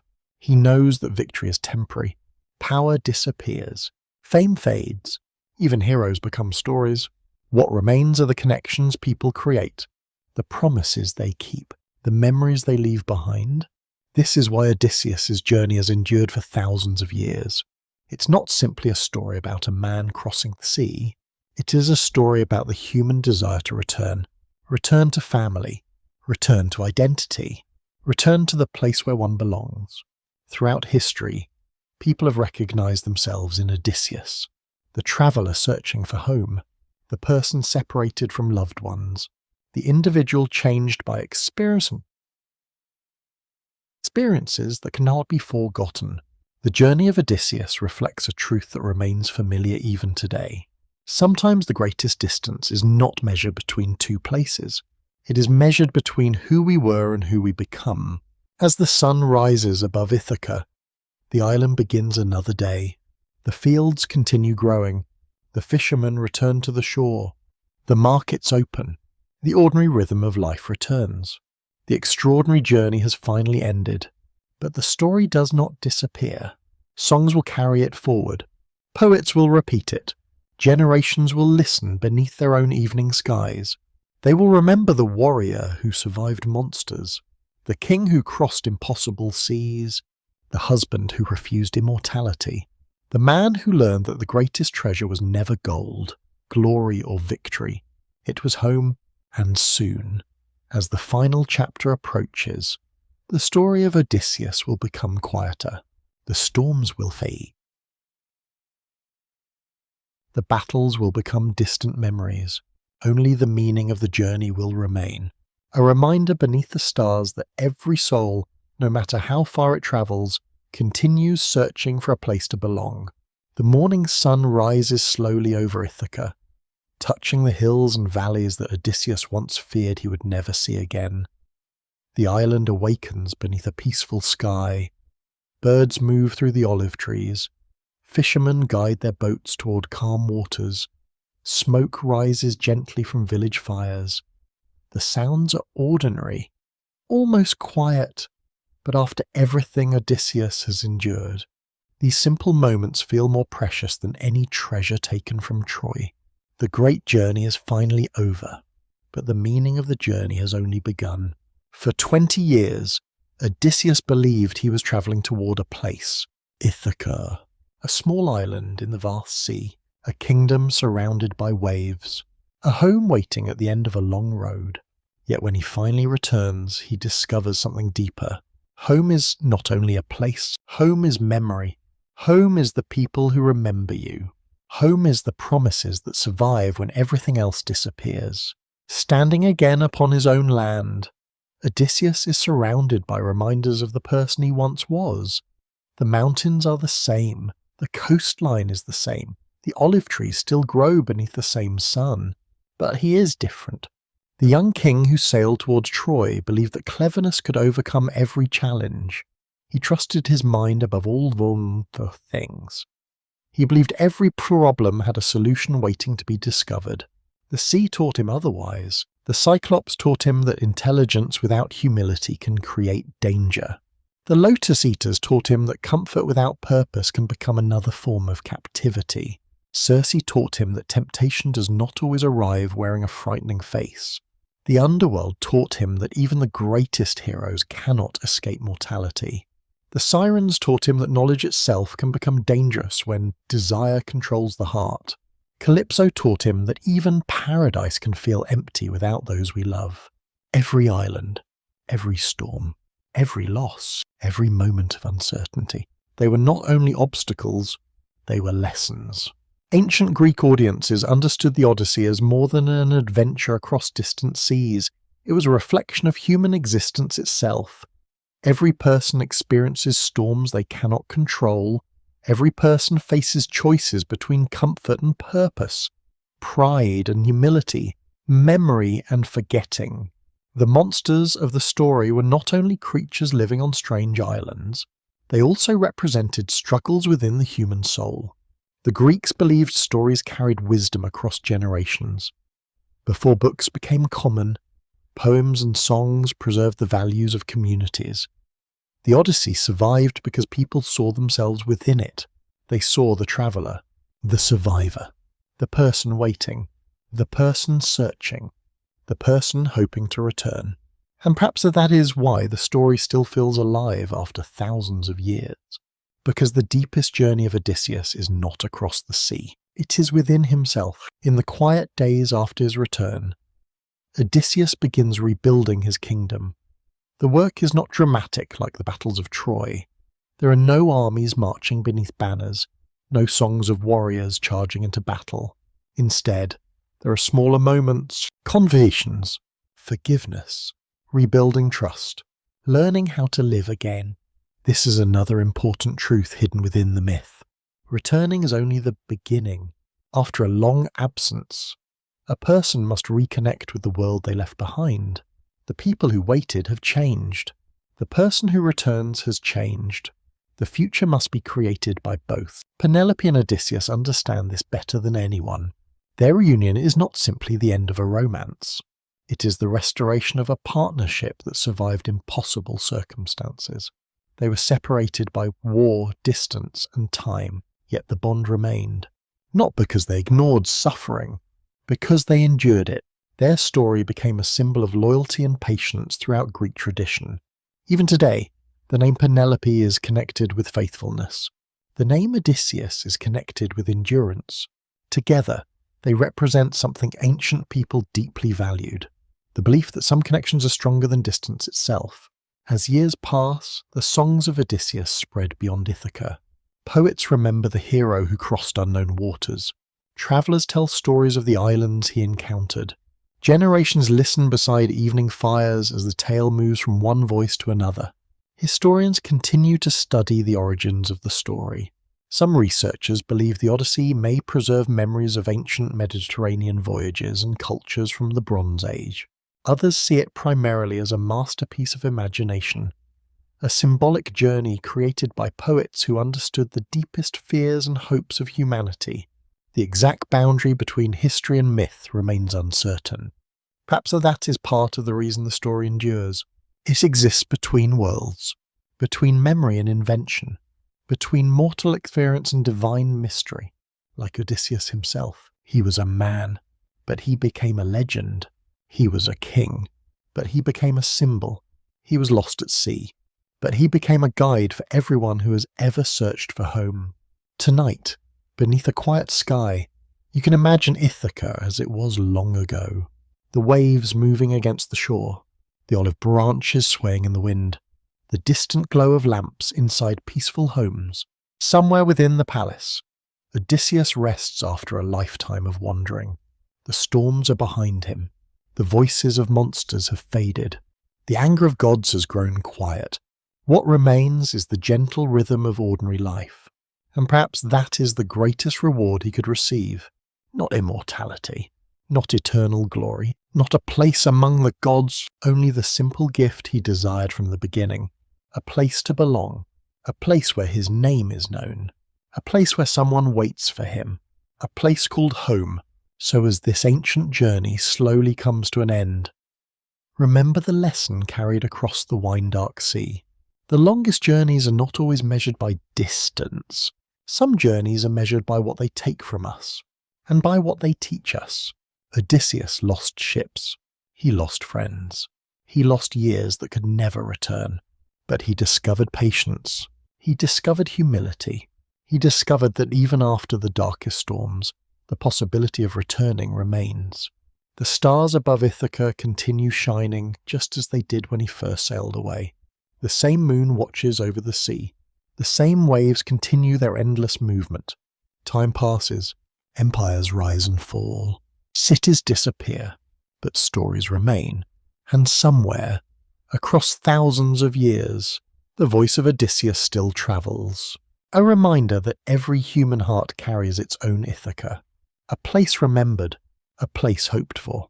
a place waiting at the end of the journey. Now the sea grows quiet, the winds become softer, the fires burn lower. The ancient world slowly fades beneath the gentle darkness of night. And as Odysseus finally rests beneath the stars of his homeland, the long journey home is complete, not because the road ended, but because he finally understood where he had always been trying to return.